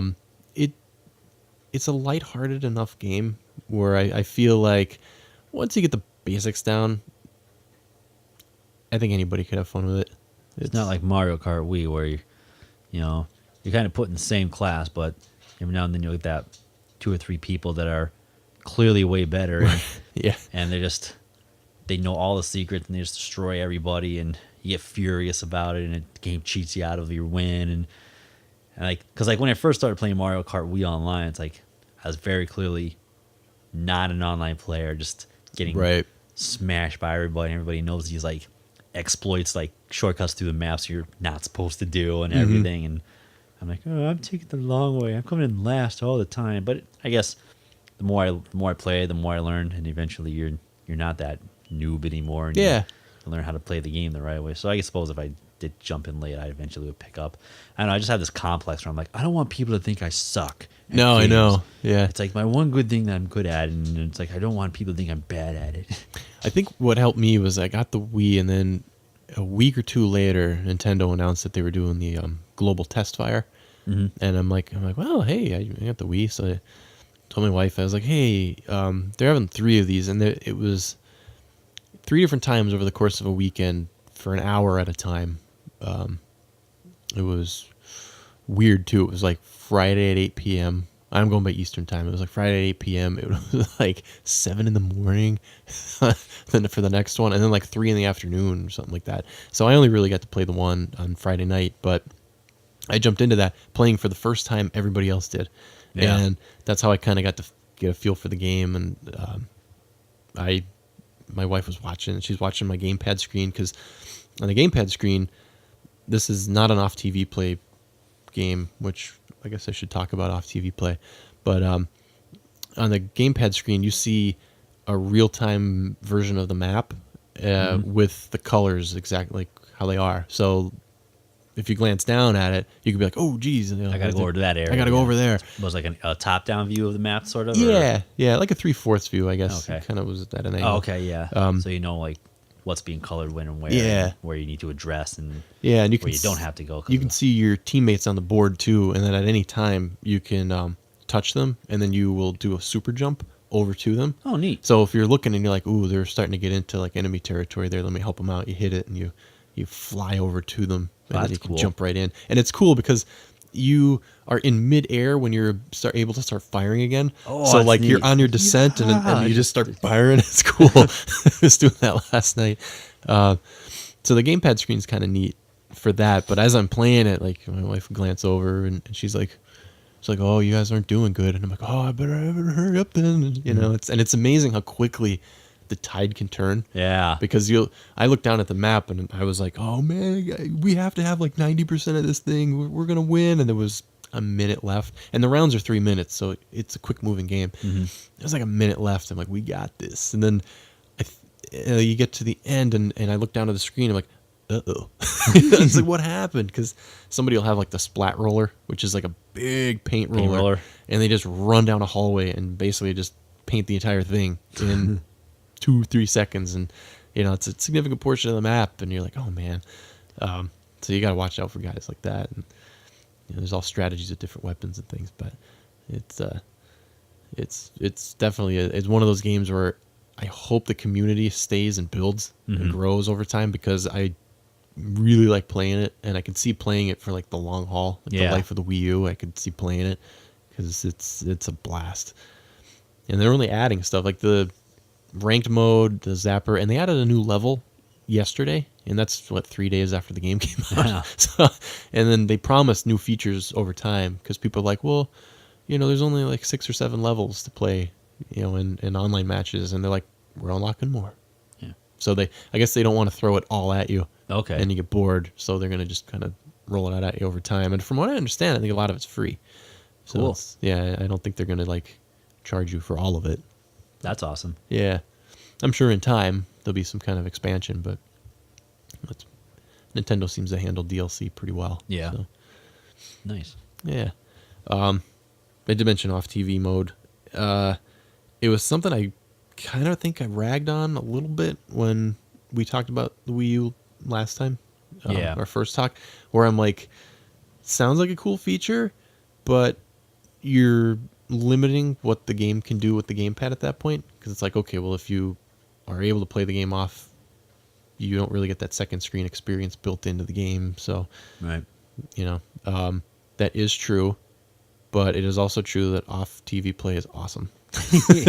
You can't go very far from like your living room or wherever it is. It's kind of a short What happens thing. if you travel beyond? You'll get a message on the screen that says your connection isn't good, and it'll basically just kind of disconnect the controller. And I found that the controller is not just the controller for the Wii U, like they are chained together. Like it's when you turn the Wii U on by pressing the button on the Wii U or on a different controller, the gamepad wakes up. Huh. Like it's not just a thing with a screen on it. It's actual part of the system. Wow. Okay. Yeah, I didn't understand that until I actually got it and tried it, and I'm like, oh, these are together. I did not know that. Yeah, like your menu screen is actually on the gamepad, and then there's like a Miiverse kind of thing on your TV screen with all these people, and they're hovering below these, or they're kind of congregating below these hovering icons of different games, and they're not necessarily games you have, but you'll see like Donkey Kong Country, Tropical Freeze will be like one of them, and there'll be a bunch of people underneath, and then you'll see little speech bubbles come up, and it'll be people from Miiverse talking about the game, and they're pulling all that stuff. So that was kind of neat. And I'm looking at the screen when I first started up, and I'm like, okay, where's the menu? I look down, I'm like, oh, there's the menu. So it was a little weird. You could flip it, hit the X button, and it flips them. So it's, you could put the that in the big screen if you want. But Neat. yeah, it's interesting. Wow. Cool. Yeah. What do you want to know about it? I don't know. I don't have. Should have thought of some questions. That's okay. I kind of rambled on a lot of stuff, so if I No, that's all right. bounce back yeah. and forth, I took over the first Me half too. of it, so that's the second half. I think you answered like most of the questions that like concerns that we brought up. I guess in the beginning there. yeah, yeah. Like I said, a lot of it hasn't changed, but I think at this point you kind of just know when you buy one, you're not getting all the third-party games, and that's not going to change. Mm-hmm. You know, but there's a lot of good games on it. So I'm just wondering if like, I don't know, like,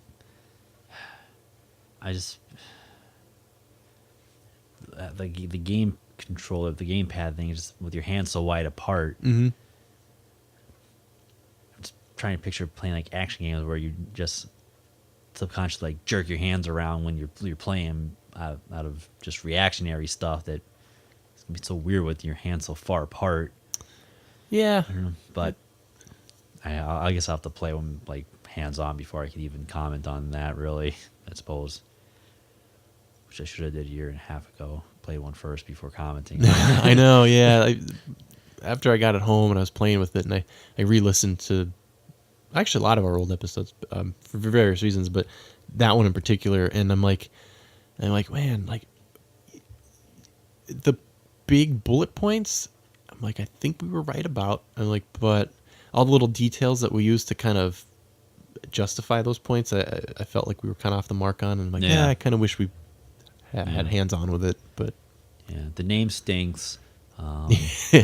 It's confusing, and the marketing of it was not that good, and did nothing to help distinguish it as a new system as opposed to, a new version of the Wii. It's just, so that kind of hurt, but they're doing better than they were a year and a half ago when we recorded that podcast where it was all gloom and doom, and now it's like it's doing pretty good. And there's some good games out there for it, and games I want and want to play. I don't want to buy one, so that's good. A lot of good games on the horizon still. I got a couple other games. The day I bought it, I also bought Captain Toad's Treasure Tracker. I can sort of tell you how that game is, but I have not yet played it. Let me explain. So in Super Mario 3D World, there's a variety of different kinds of levels, and one of them are these Captain Toad levels.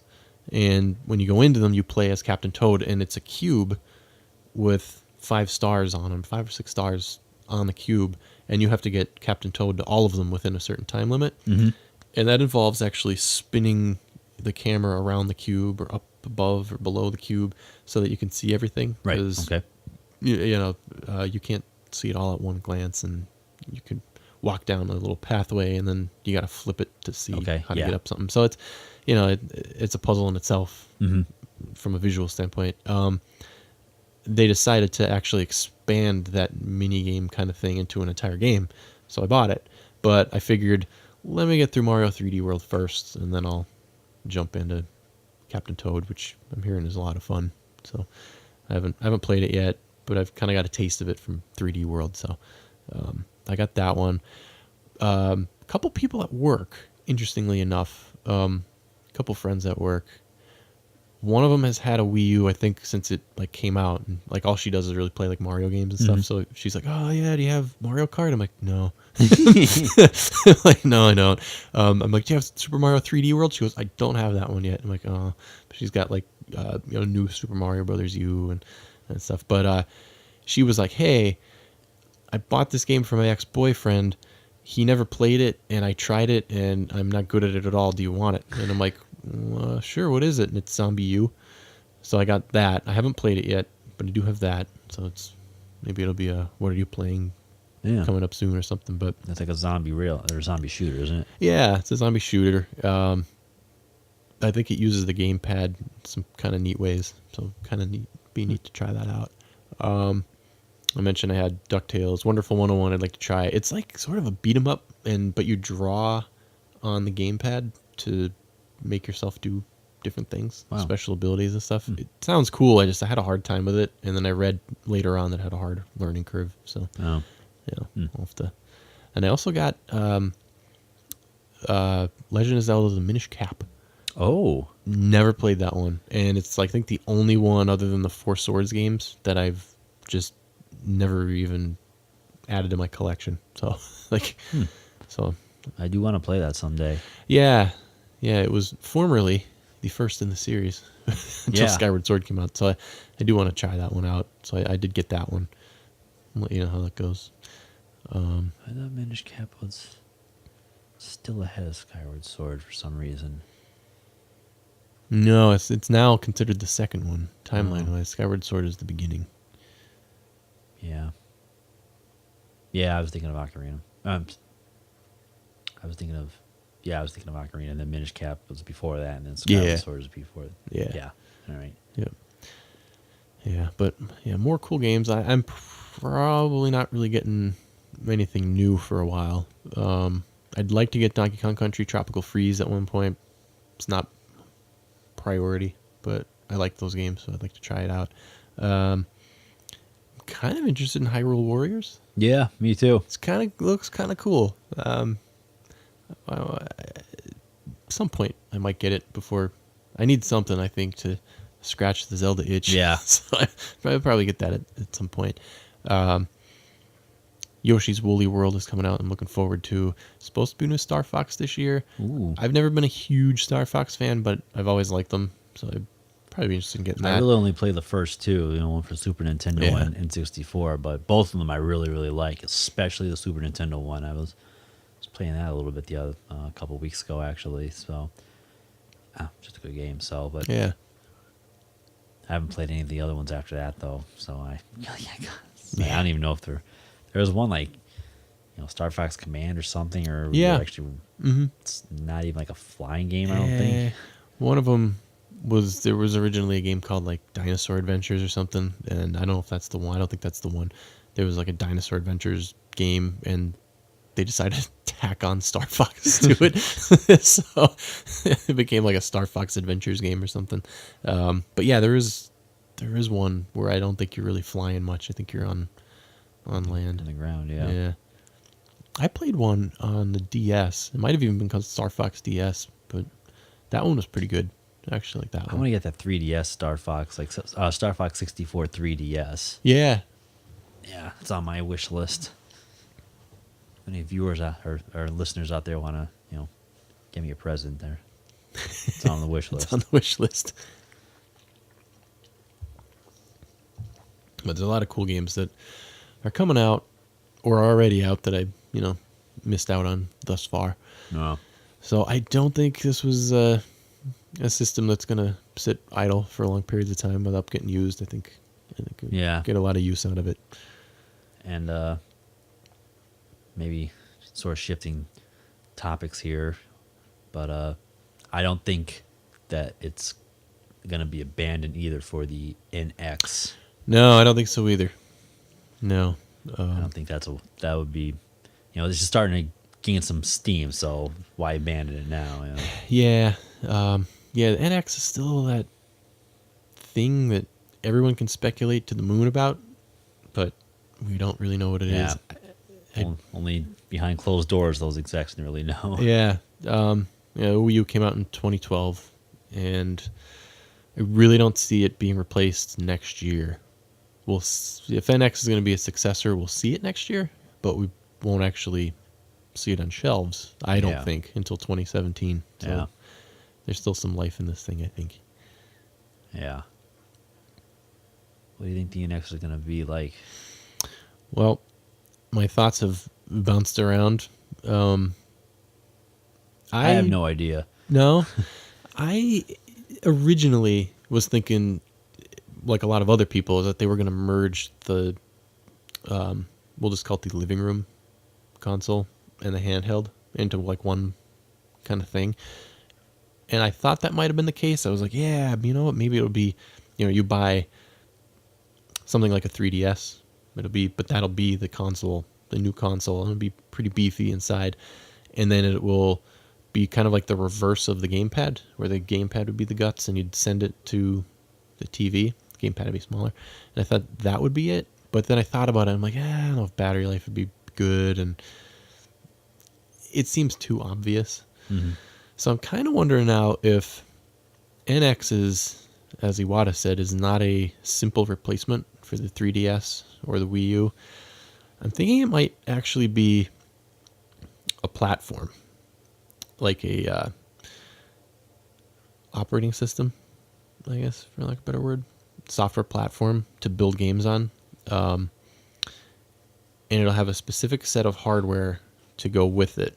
There'll be a more powerful one for the living room. There'll be a less powerful one as a handheld. It will be most of the games, or maybe all the games, for the mobile game system will work on the living room one. Not necessarily vice versa. You might want that extra power for like the full-on Zelda experience, so you'll get a more powerful one. But it'll be kind of in a similar way that we have like Androids, iPhones, where it's not all exactly the same hardware. There's different jumps, but all the software works. Right. And then it's like, well, you're really going to need the more powerful phones to play these kind of games. But all this stuff you bought over the last like 7 to 10 years, play just fine on your newest phone, just as they did your old one. And I'm kind of thinking that it's going to be upgraded over time. So it's not the next console cycle. It's the long-term thing. It's NX is going to be like going forward. It's like, that's just the platform. And then 3 years, they might be some more powerful hardware. I think maybe they'll keep with the console cycle, but it'll still be kind of the same thing. It'll be like, it's not going to be called the NX anymore, but we'll just call it like, the NX system. And then in 5 years, it'll still be the NX system. It still plays all your stuff, but now it's also going to play these new games. And you kind of see that right now with the 3DS. There's the new 3DS, plays all your old stuff, but there's a couple of games that only work on the new 3DS, or there's features of the new 3DS that work on your older games that work just fine on your 3DS. Nintendo seems pretty good at being able to balance that. They did it with the Game Boy Color, where it's like, hey, it plays all the Game Boy games. There's some specific Game Boy Color games aren't going to work on your old brick, but so I think it might be kind of like that. And it's going to be like the Sega Genesis and the 32X. It's going to be attachments, and you can play your old Genesis games on a Genesis, but only specific 32X games are going to work on the 32X attachment dongle. In a sense, but I think it'll be separate. Like, I think a lot of people are thinking it's like, all right, well, I'm going to buy the one Nintendo console, and it's going to be the living room one, and I could take it on the go. And I don't think that's the case. I think it's going to be, there's one in the living room, and there's a portable one. And most of the games work on both. but there's gonna be those other ones that, your mainstream Zeldas that we maxed out what we could with the platform. That one, you're not going to be able to play on the handheld. So it'll be your Nintendo Super Box running on NX operating system. Yeah, NX basically. technology. Yeah, and they'll have this. That's a good way of putting it, like the NX technology kind of thing, and everything will just go to it. And then that way, it's easy for third parties to make games for it. They can make it for both of their platforms. Yeah. It'll be hopefully easy to develop for, which would be pretty cool. But I think that's what they're kind of doing. I think it would be foolish for them to make a Me Too box, like a PlayStation 4 and an Xbox One. What does it buy them? Like if they're going to make the third that does the same thing the other two do. It doesn't differentiate them much. At least now they have that differentiation, and I think they'll continue to have that by having this platform. And I'm not saying it's going to be as powerful as PlayStation 4 or Xbox One. It might not quite have that amount of juice, but I think they're going to make it friendly enough where it's like, hey, if you're making these games, you're making mobile games, it's easy to port to our whatever NX handheld is going to be. It'll work on the living room too, which is cool. You want to make a more robust game, you can make it. It'll still work on both of these using the same kind of knowledge you already have. If you want to make something that just really needs something beefy, we have a more powerful system, runs on the same NX technology in the living room. Yeah. I think that's kind of what it's going to be. Okay. That'd be cool. Yeah. I'd be down with that. Kind of like a revolutionary thing for their hardware, not necessarily like the gameplay experience. Yeah. Cool. Well, we shall have to see. Yeah. But before then, we still have, I don't know, how are we doing on time? A little bit. We're about a little over an hour and a half right now. Oh, okay. You got any energy in the pipes for? Oh yeah. All right, cool. I've been resting my voice for the last hour. Oh, all right, cool. Well, before an X comes out, we got a Zelda game coming. Oh yeah. I kind of texted you about this morning or yesterday. I don't remember. I think it was today. Was it today? I think so. It's intangible. Maybe we can parse it out, talk it through. I don't know. I get a weird, funny feeling that this Zelda game is going to be the absolute most awesome, ultimate, best Zelda game ever. It's going to be, I have a similar feeling that it's going to be top tier. Like it's going to give, Twilight Princess and Ocarina in my personal list a good run for their money. Yeah, there's something.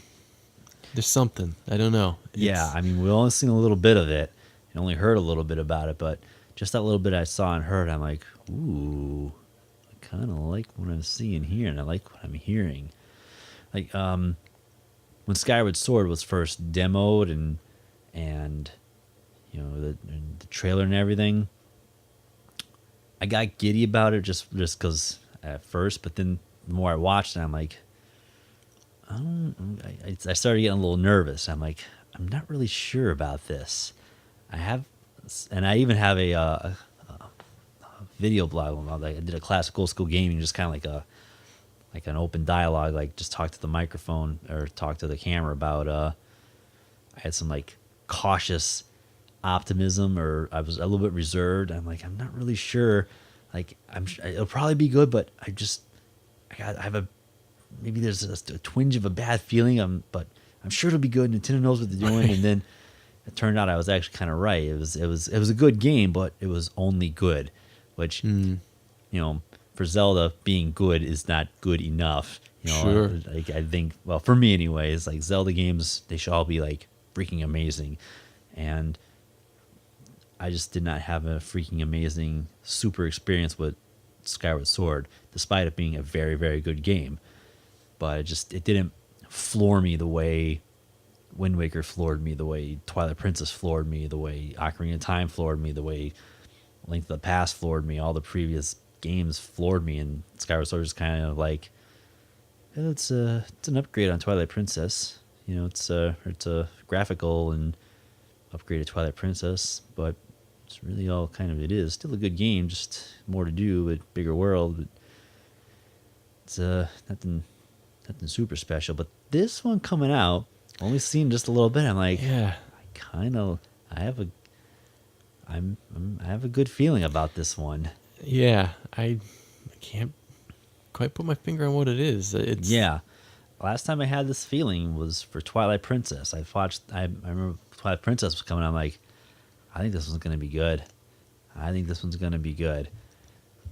And I really liked Twilight Princess, so it lived up to my expectations of it being good. So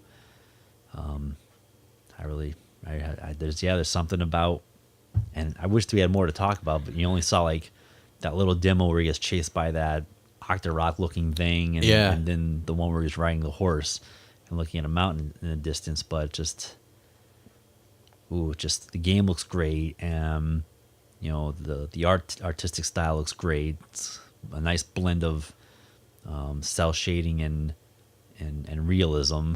You know, I think Skyward Sword tried to do something like that, but I think they were limited with the hardware, so they kind of went with it's impressionistic looking. Yeah. But it's like you kind of did that because you were probably technologically forced to do that. You know? right. I mean, it's still like a really neat effect, you know, like how they use like brush strokes that kind of mushed, like came together or spread out as closer and further you got to things.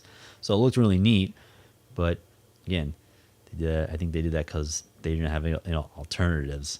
But this one, you know, some parts of it look distinctly cel shaded, like Link's holding his arrow, or drawing an arrow, and you can see like where the light is on his tunic, and there's a hard edge. Mm-hmm. But if you look at some of the beams of fire or whatever they're getting shot out, there's definitely blending and soft edges there, and it looks more realistic than cel shaded. So I definitely like what they're doing there, and I don't know, the world looks really good already. Yeah, and when they zoomed out on the gamepad and like, I can just keep zooming out here, and he zoomed out.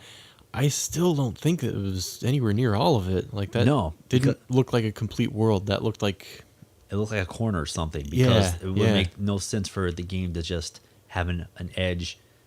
Like it looked like the coast went all the way up and then stopped. Yes, because it ran out of space on the screen. Right. Why would they just stop? Why would they just stop? You know. Yeah. So you look at that, and then when he was going like, well, from here to here, it's going to take us about 5 minutes on Epona, and I'm like, whoa, wow. It was like a little tiny chunk of that screen. Yeah. So it's going to be huge. I think my only fear, we might have talked about this once before, my only fear with that huge world is that it will be too sparse with not enough to do. But that was before they delayed the game. Yeah. So now I'm thinking like, all right, well, they got a little more time now to, and add to it. And actually, this might be just a personal opinion for me, but sparseness doesn't bother me that much, actually. If the world's huge and there's not much to do between things, I'm okay with that. I know a lot of people aren't. I'm not saying you either. I'm saying the community, like the public out there, because again, like we talked about this before, Wind Waker, it was a people have a problem with the sailing, like, oh, there's nothing to do, it takes too long to sail. Yeah, I didn't really have a problem with that. I didn't have it either. Me, I'm thinking like, this is what makes the world seem big. Mm-hmm. You know, it's like, how fun would it be, really that much more fun if all those islands were mushed into like a 2x2 square, so you could get to the islands within like 20 seconds? What fun is that?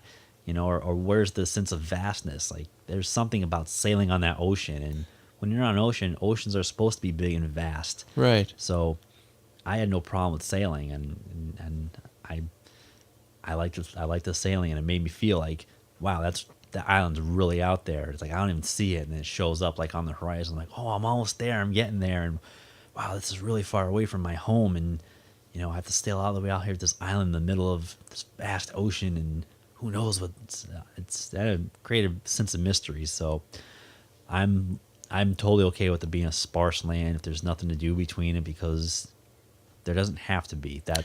No. The world doesn't have everything going on. Like, you walk through the woods and there's not going to be a McDonald's in the middle of it, Right, right. So Yeah. Yeah. that'll be cool. Yeah, I definitely don't want to be tripping over side quests or things to do, but I'm just hoping as like well, I'm actually playing another thing I'm currently playing is The Legend of Zelda, the original. Oh yes. And I don't know why. I think because the top 20 it was in my top 5. So I was like, yeah, you know what, I should play that again. So I've been playing it. And one of the things I liked about it, I think I mentioned it to you the other day, was like I just traveled up the eastern coast doing stuff, like just exploring, and I'm like, oh, this cave, where's it go? And I know the caves aren't really in that game anyway. There's nothing to really do. Usually, just it's a person in there selling stuff. Yeah, it's one screen. Yeah, but I like the exploration of like because it has been a long time since I played through it in that entirety. So wander through and I'm like, oh, I'm in the woods now, and then I look for landmarks, things that I know, but there were sections that I was wandering through and I'm like, I don't remember this too well. What was over here? And I remember there was something, and I wanted to get the power bracelet, and I knew it was where it was, but not precisely where it was. So I'm like wandering around and I'm looking and I'm like, ooh, what's over here? Ooh, what's over here? And I like that. So I kind of got the feeling that we're going to get that with this game. Okay. That we haven't had because I haven't played Skyward Sword yet. It is actually a game I'm planning to play on my Wii U because you let me borrow it a while ago, and I do want to play it. I wanted to wait till the baby was a little older so that I could settle in more nights to play it. And, so maybe soon. But from what I've read, you're kind of siloed into like kind of just sections. Like there's not a big overworld. You're Skyward Sword? Yeah, you're kind of like in Skytop. Is that what it's called, Skytop? It's been a while. I don't remember. I think so. And then you kind of like fly down to a certain section, and you kind of repeat going to those areas throughout the game. And like you were saying, those areas are not big fields or everything. Right. There's distinct paths for the most Kinda part. corralled. Corralled is a good word. Yeah. Like there's a desert, but you're walled in by mountains or steep walls or some of those steep rocks that you can't get out of. So the areas seem kind of small compared to like Hyrule Field and Twilight Princess, for example. Yeah. Yeah, and then I didn't like that about that game. That's a strike against it, in my opinion. Yeah, I'm curious to see how I kind of react to that because I'm used to playing games that are like that, but I'm not used to my Zelda games being quite like that. I mean, I know you still kind of do. You go in some of the older games, you still kind of go from Hyrule Field into a section, and you're somewhat corralled there. Majora's Mask is like that. You have that open field, but each section, it's kind of a path to go. Yeah. But I liked having that freedom. It was like a false freedom, I guess. Having that overworld field, like Termina Field there, where I can just wander and find stuff. And I kind of feel like we're going to get a lot of that in this game. And you're not going to get the, like, well, you got the field, and then you have Lake Hylia. I have a feeling it's just going to be like, you're just going to be wandering through and, holy crap, there's Lake Hylia. Okay, I got a sense that they're going to do that. And they said it's going to be open. It's implied that's what they're going to do. But, in Wind Waker, it was an open ocean. But if there were sections of the game you weren't really supposed to get to yet, they kind of prevented you from doing it. It's like, hey, Link, let's not go there yet. Oh, you have to go into there, but you can't get through the wind tunnel because you don't have the item to get. Right, yeah. So you had to get through certain areas to get here, but I'd like to do like you do in the original Legend of Zelda. It's like you're wandering through and you're like, oh, hey, a temple. Oh, level 6. When you're only looking for like 2. Yeah. It's kind of makes you go like, wow, all right, well, it's kind of neat they let me do that. But yeah, it's I hope it's something like along the lines where it's you definitely have to be powered up enough to go in some of the later temples. I don't want it to be quite like a Link Between Worlds where you could go to any temple and be able to successfully beat it. Yeah, no matter which one you go to first. I thought that was cool, but you needed like you can rent those weapons or whatever, and it didn't feel quite seamless to me, like Yeah, quite and it natural. and it forces the temples to be a little bit easier, I think, because then if like, well, we don't know which one they're going to go into first, so we all have to make it so you're able to be the first temple. Right. Yeah. So I wouldn't want that in the new Zelda game. I'd want like, this is clearly you need like 15 hearts to be here, or you're gonna like not make it through the second room. You know? Yeah. Yeah. No, maybe not the second room, but you definitely won't be able to beat the boss with 3, or you should have a little bit of a difficult time with the boss with only 3 hearts. So that's I'm okay with it being open, just as long as, I mean, if you're good enough and you completely go through a temple without getting hit once, Yeah. All sure, the power to all right, you. fine, yeah. Yeah. But for the most part, I'd rather just be like, I'm clearly not ready to go here yet. Right. There's some kind of an item you pick up from the previous dungeon to get to, Yeah. to get more than a few rooms into the next one. Yeah. Yeah. That would be. Or, heck, can't you, like, oh, I can make it to the boss, but can't beat him without the item. Right. Yeah. Yeah. Yeah. Like, oh, damn. I'm just really I'm looking forward to that game, and it's I wish it wasn't delayed, but whenever they delay it, it's usually for a good reason. So Yeah. They've all been delayed. yeah, And I think good things have come out of them. So, yeah, I can't speak to Skyward Sword, but the other ones, I know Twilight Princess. Twilight Princess was delayed, but I think that was delayed so that it could simultaneously release on the Wii. yes, Which funny, Yeah. it came out on the Wii first, actually, by like a month or something.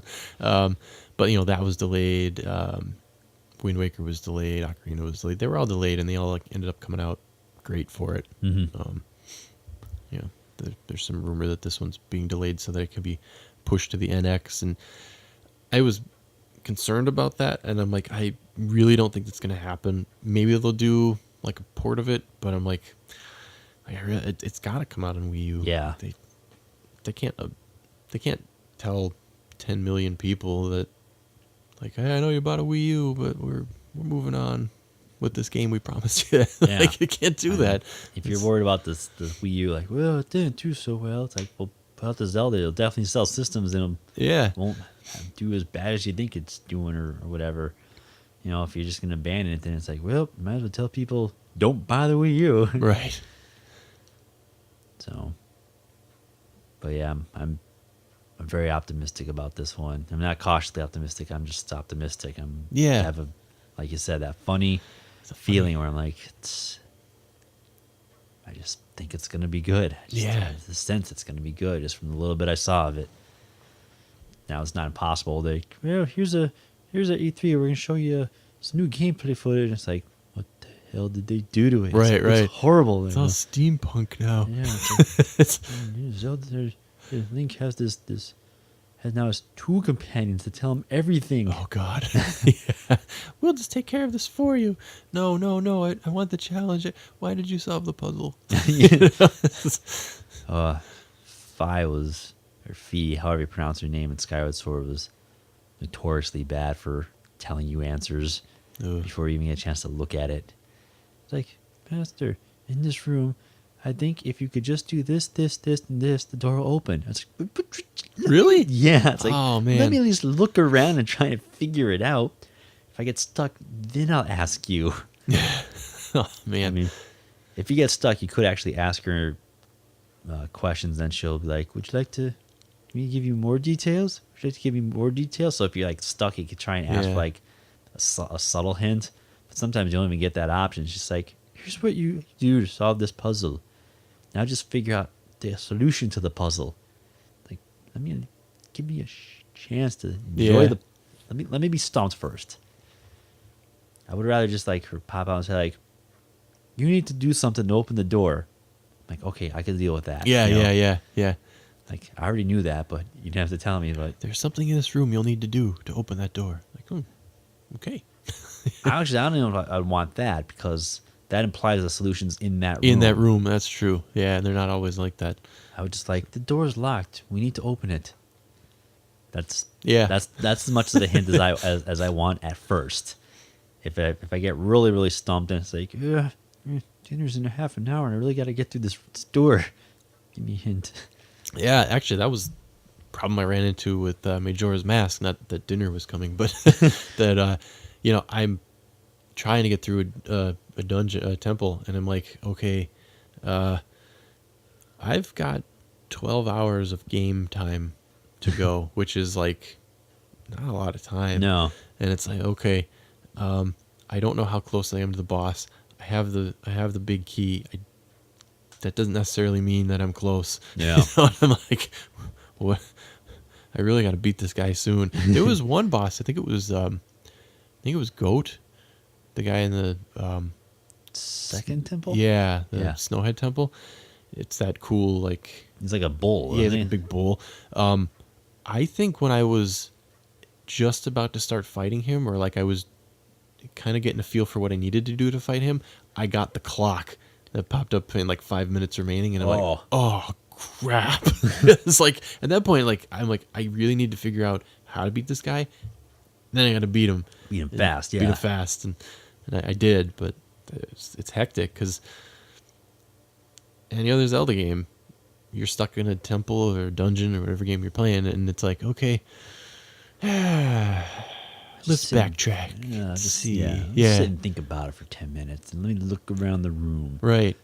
I'll just comb through every detail until I see something out of place. Switch or someplace to hook shot up to. Not in Majora's Mask. It's like, okay, seriously, we gotta figure this out. Yeah, figure this out quick. All right, what looks out of place? Yeah, I need to find this out.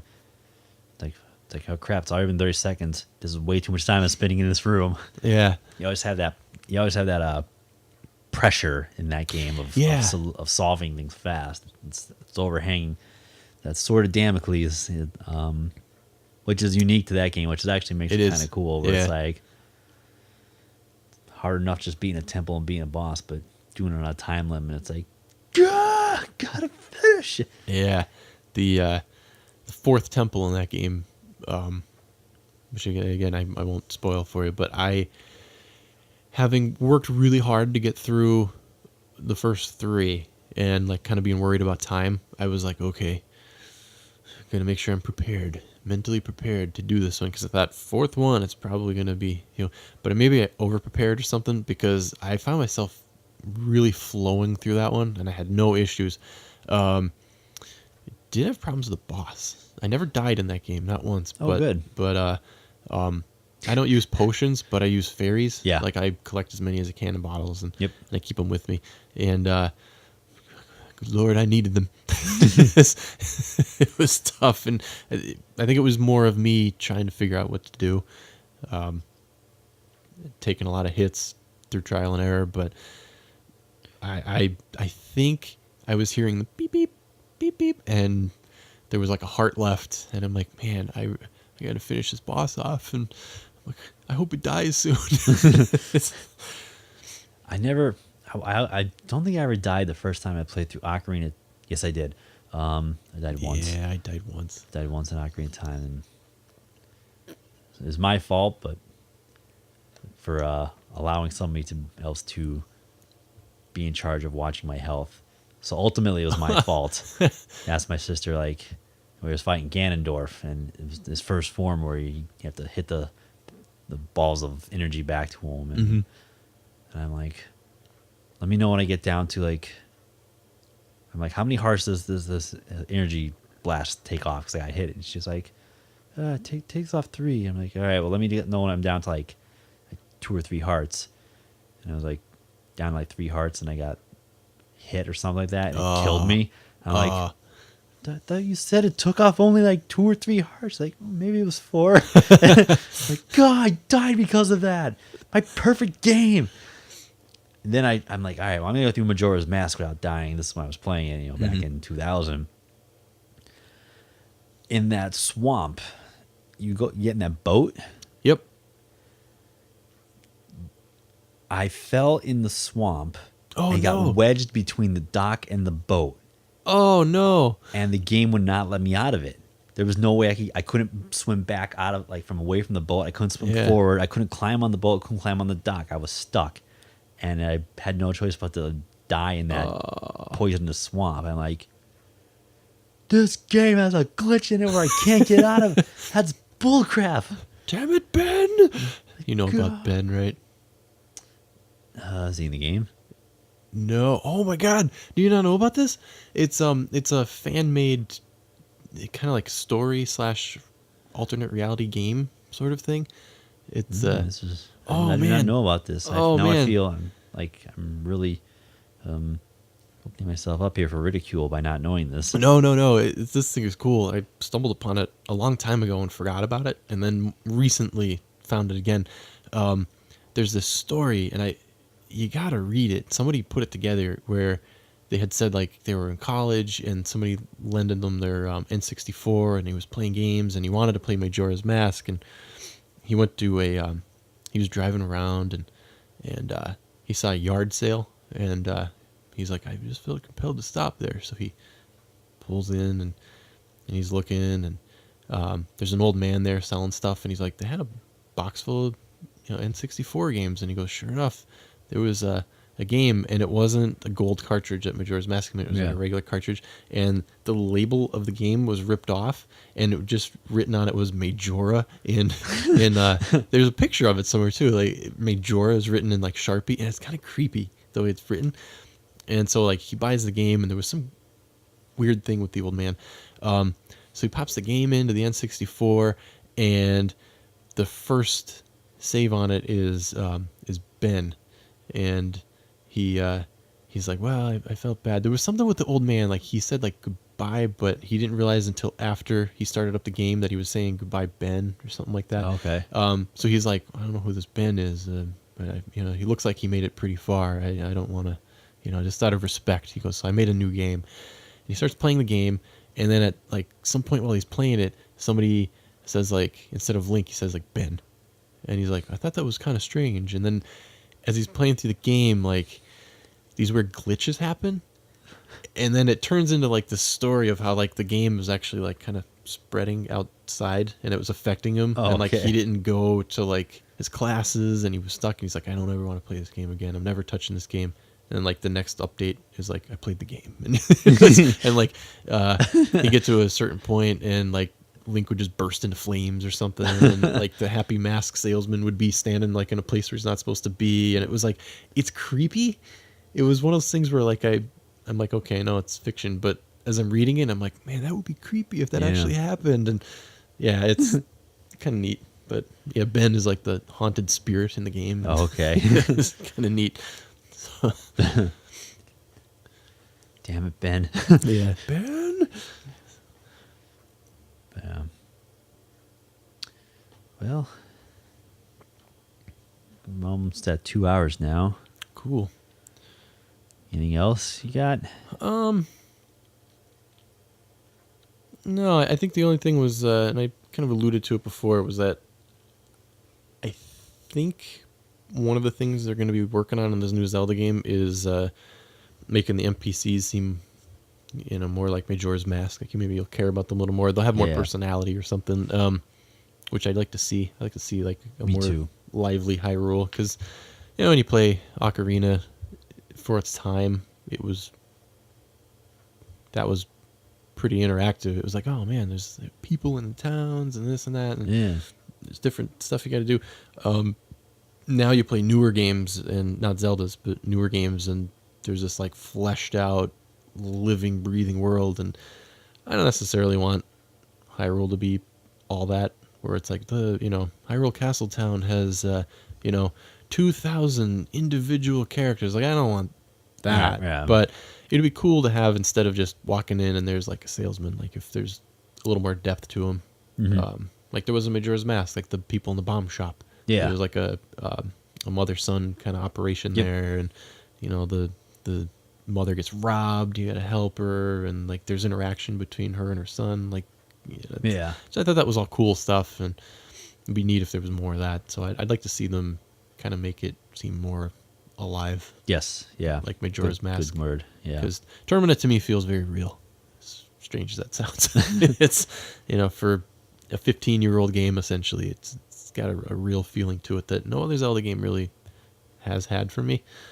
Like that maybe another reason I like it a lot is that there's the characters is a big part of it. So I like to see that. So Hopefully, the new one follows suit. yeah, Because that would be really, really neat to have just as an alive world in the new one. yeah, that'd be cool. So yeah, I guess we're just gonna have to wait and see if it is the ultimate Zelda game. Yes. From what I understand, they're not really going to show it off at the E3, I think they said. They said. That's what they said. I wouldn't be surprised if we do still get something though. Yeah, they got to throw us a bone here, drop a crumb or something for us. Yeah. But we'll see. Yeah. Well, that's probably it, I guess, we got for this show. Yeah, I think so. Yeah, I think so. Good topics, conversations, and everything. Like we said, a little less rigorous and a little more off the cuff, it seems. So, do a few more shows like this for the next couple, I think. Yeah. Before we do the top 20 again. No, I don't think we're doing that anytime soon. I don't want to Oh, actually, before we close out, have you played any of your Virtual Boy? Oh, yeah, that's right. I sent my father on a scavenger hunt in his home. I just, out of the blue, I sent him a text. I'm like, hey, Dad, is my Virtual Boy at the house? And he's like, I don't know what that is. So I sent him a picture, and he was like, oh, okay. He goes, well, I'll look. And like half an hour later, he sent me something back, and it was a picture. There it was, sitting on the living room thing, or the dining room table. And I'm like, yeah, that's it. So my mom brought it to the house. She came over to watch the baby the one day. I only played a little bit of Mario Tennis, which is the only game I have for it. It's exactly as I remember it. It's red and black. Red and black. It's cool. I definitely see why it never took off, but because you kind of think maybe it's a portable system, but it's very much not. Yeah. Again, the name. Bad name. Calling it something boy, like Game Boy, implies portability. And it's like it was not portable at all. No. Least portable. The Super Nintendo was more portable than that thing. Yeah. And it really wasn't that virtual either, I don't think. No. It really it's more 3D than virtual reality. Yeah. Yeah. I mean, it was immersive because it covered over your peripheral vision and stuff. So you really were in it. So, I mean, it was that, but, yeah, like you didn't move your head and it didn't move with you or anything like that. There's no Oculus Rift. It is no Oculus Rift, no. It'd be kind of neat as if they released some Virtual Boy games on Virtual Console for the 3DS. It might be kind of neat. I like the controller on that thing. I forgot it has 2 directional pads. Yeah, that's probably the first system that actually had 2 directional pads. Yeah. I don't know what it was, how well it was ever used. I tried to tinker with a little bit in Mario Tennis. It didn't seem to do anything. But it was a comfortable controller. It had handles, which I think was another kind of first. Yeah. But it was kind of a neat find. I really didn't expect him to find it. I, for some reason, thought that it maybe got our basement flooded. I know at one point a long time ago, and it was in a Rubbermaid container, which probably saved it. Yeah. So, but I have it, and just part of the, I wonder how much the games are. They're probably expensive. Like, you know what? I found a couple of used ones on Amazon. Wario Land in particular, which I may consider buying someday. I how much are they going for? That one used was like $40 or $50, which not bad. Not bad for something rare. I mean, they had newer copies of it, like brand new kind of. Yeah. For like hundreds, which I expected. Yeah. Did you see if Waterworld was a copy of Waterworld anywhere? Was that a Virtual Boy? Yeah, they made. Oh man, I kind of feel like I should buy that game just to have a failure system for a failure movie game. It's like, recipe for disaster right there. Yeah. There's one game, I can't remember the name of it. I think it's some sort of flying game, but it's like super ultra rare. The copies go for like thousands of dollars. I had read there was a game that was extremely rare. Yeah. Maybe that's the one. Yeah. Can't remember the name of it, but or what it was even about. But just remember hearing like this game is super rare, one of the rarest there is. Oh, I know why I remembered why I asked my dad about the Virtual Boy, because Nintendo released that video of the Nintendo World Oh Championships. yeah. If you haven't kept up on the news, Nintendo is bringing back the Nintendo World Championships at E3, which is like Yeah. hilarious because it's like the same logo from like 20 years ago or 25 years ago. Another incredibly rare cartridge, those Nintendo Oh, World this is- Championships. yeah. Those go for like a lot of money. Yeah, they do. Like 20, 30 grand sometimes. Crazy. But in the video, if you watch the video, which I loved, it was so friggin' cheesy. It I was loved great. Reggie's in there and they're talking about like what to do for E3, and he goes, "I got it. We're gonna bring back the Nintendo World Championships, and I'm gonna compete." And they're like, "You can't compete. You work for Nintendo." He's like, "Not anymore." And they show him training, and it's hilarious. Yeah, it's a great montage. He's like lifting weights with like 2 Game Cubes, and he's holding them. And then at one point, he's got the Virtual Boy, and there's like soda cans next to him, and he's back and forth, banging his elbows against them, and he's like, "These games are great." I love when he says that. These games are great. It's like it's nice to like be able to see him like able to laugh. Or Yeah. the company's able to laugh at itself for like a failed system. You know? Right. It's like clearly those are not great games. And Yeah. he's like, these games are great. Yeah, that was a funny video. So Yeah, didn't he put like some kid in charge? he did. He did. And He's- the kid had no idea what to do. Yeah. He's, "Can I have my job back?" "What will I do?" "Do you have any skills?" "Speak Japanese." Yeah, that was funny. I think they. I like when they do videos like that. Yeah. Pretty funny stuff. But I remember now. That's why I asked about the Virtual Boy, because I saw it in the video. I'm like, I had one.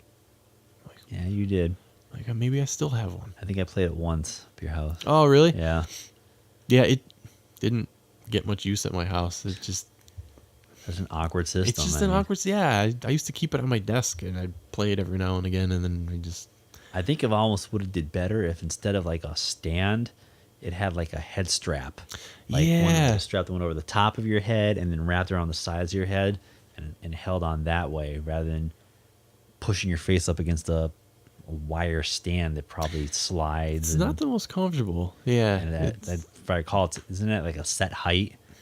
it is. So it you have to is. find You a- can tilt it up and down, but like at that point you'd be like Staring looking up at like, it. yeah, or your neck will down. get sore or something. Yeah, it's not ergonomic because I mean I was kind of leaning. I put it on my dining room table and I was like leaning into it. So. Yeah, I remember in Nintendo Power they show like people playing it, and there's this one kid like laying in the grass with it, Yeah. like, on his face, and I'm not like- really sure it was. I think it was a. I think that kid just. I don't think he was really playing because probably he can't be. Right? he can't be. If you think, Yeah. I mean, and you'd have to be basically balancing the system on your face Yes. is what you're basically doing there, and you make any subtle movements, that thing fly off your face, roll onto the ground there. But I know what they were trying to do, and that was, where technology seemed to Yeah. that whole virtual reality craze in the '90s. There, it's where things looked like they were heading, and until they realized, wait a minute, Yeah. Yeah. I give them credit for trying. That's Yeah. actually the beauty of Nintendo. They try a lot of things. The Wii could have been a disaster, and it Yeah. wasn't. It worked out for them. The DS could have been a disaster, and it wasn't. Wii U. I don't want to call it a disaster, but it It's stumbled certainly- out of the gates, and yeah. but so the PlayStation 3. I thought it didn't it? Maybe. All right, from a public opinion standpoint, it did not. What am I trying to say? Oh here? wait, the Wii. The Wii U. PlayStation 3 is what I. Right. So it had that horrible E3 conference, and then a lot of people were bagging on it that it had absolutely no games at first. I get it sold okay, Yeah. but it didn't have a good rep, I don't think, originally. Oh, the PlayStation 3 had a yeah, out of the gate it didn't do great either. And Yeah. it turned out to sell really well. Yeah. So over the long haul. Yeah, so the Wii U could just be the same, be like the PlayStation 3. You know, stumble out of the gates, have everybody bagging on it, and then like, actually, I'm pretty awesome. Yeah. Yeah, I think we're at that point where everybody kind of is like, well, it's got some pretty awesome games, and the only real downside is that there are people that are not willing to buy a console for the Nintendo games, despite how great they are, and they're like, well, you know what? I bought my Xbox. I'm not spending another $300 Yeah. on another system, and that's kind of the thing. But the games seem to be universally praised as like Yeah. awesome. I know nothing about psychology or anything like that, but there's a part of me that thinks like people tend to root for underdogs and hope that kings fall. Yeah. So it always seems like there's this turnaround where, Nintendo's doing good with the N64, and then like Sony PlayStation came out and sort of toppled it, and then Nintendo was in a rut there with the GameCube, and everybody's like bagging like, oh, Nintendo, blah blah blah. And PlayStation 2 came out and like was owning everything, and then the next generation, it's like, well, Sony was on top with PlayStation 2, and PlayStation 3 came out. It was like, no, you're bad, and Nintendo, who was crappy with the GameCube, is all of a sudden the underdog. It's like, no, you're the best with the Wii, and now it's the exact opposite. Like, Wii was the best. Like, oh, Wii U, that's garbage. And now PlayStation and Xbox, which was usually forgotten.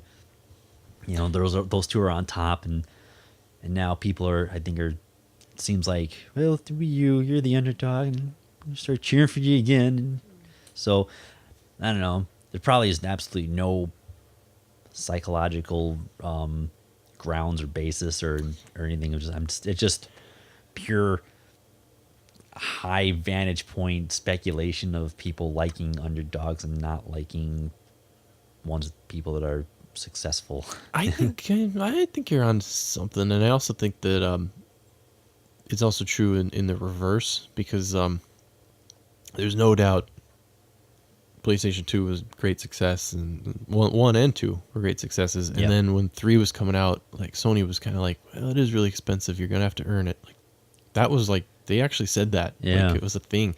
And the 360 was a pretty good improvement over the original Xbox, and sold really well. It didn't sell well in Japan, but I mean, it sold really well. And this latest generation comes up, and it's like, well, Xbox One, they announced, and they kind of, they really should have focused on the games because it's a game console. But I think they kind of felt like they had the audience, and they're like, well, we're also making it this computer basically it's like the hub for your whole living room, and great idea. But they're like, hey, everybody bought the 360, and we're going to bundle the Kinect with this thing. You don't have a choice. And then people are like, you suck. Yeah. And then Sony came out like the next day with their press conference for the PlayStation 4. And they're like, games. And everybody cheered. And, well, you see what's happening now. Yeah. It's selling like gangbusters. Nintendo just always seems to the beat of their own drum. Yeah. And sometimes it works and sometimes it doesn't. Yep. So, Yeah, that's true. Yep, we're trying this, and if you like our product, great. You don't? Okay. yeah. Which I like that. Yeah. Yeah. Well, Wii U hopefully keeps picking up steam. Yeah, I hope so. And start planning when I'm going to get one. Yeah, you should get one tomorrow. I should. But I think that's all I have right now, so maybe we could wrap it up and... Yeah. I think that's going to do it. We talked about a lot of stuff and bounced back and forth. Yeah. A little random discussions, but that's okay. It was nice to decompress a little. So Yeah, we like it like that. Yeah. So, we still got a whole list of topics we could talk about. Unless we could time it very soon, the next episode probably won't be before E3. It'll probably be after E3. So we probably won't do any predictions. We didn't do any predictions last year either, so that's cool. And I'm absolutely horrible. I've discovered that I'm absolutely terrible at predicting things, especially like as much as I like video games, the industry, like, all my predictions are always wrong. So I'm just not even gonna bother. I'm just gonna give up and like I'll just see what happens. Well, it works out then. Our next episode will probably be very shortly after E3, if not like right around that time. So perhaps maybe the next episode we'll talk about what Nintendo did Yeah, at E3. So Nintendo. What will Nintendo do? Yes. Yeah. Well, So, that was the joke I was trying to make. right. You delivered it way better. So we'll talk about what will Nintendo do in the next episode of Nintendo Kids. But thanks for tuning into this one. Yeah. And as always, thanks for being fans. And if you're new to this, check out our back catalog because we've got 16 or 17 episodes now going. So. Yeah. Cool. Yeah. You can go back and listen to all our wrong opinions about the Wii U in episode 2, I think it was. Yeah, it was episode 2. So, Yeah. very cool. All right. Well, I guess until next time, we'll see you guys later. Right on. Happy gaming. Ready. Fight.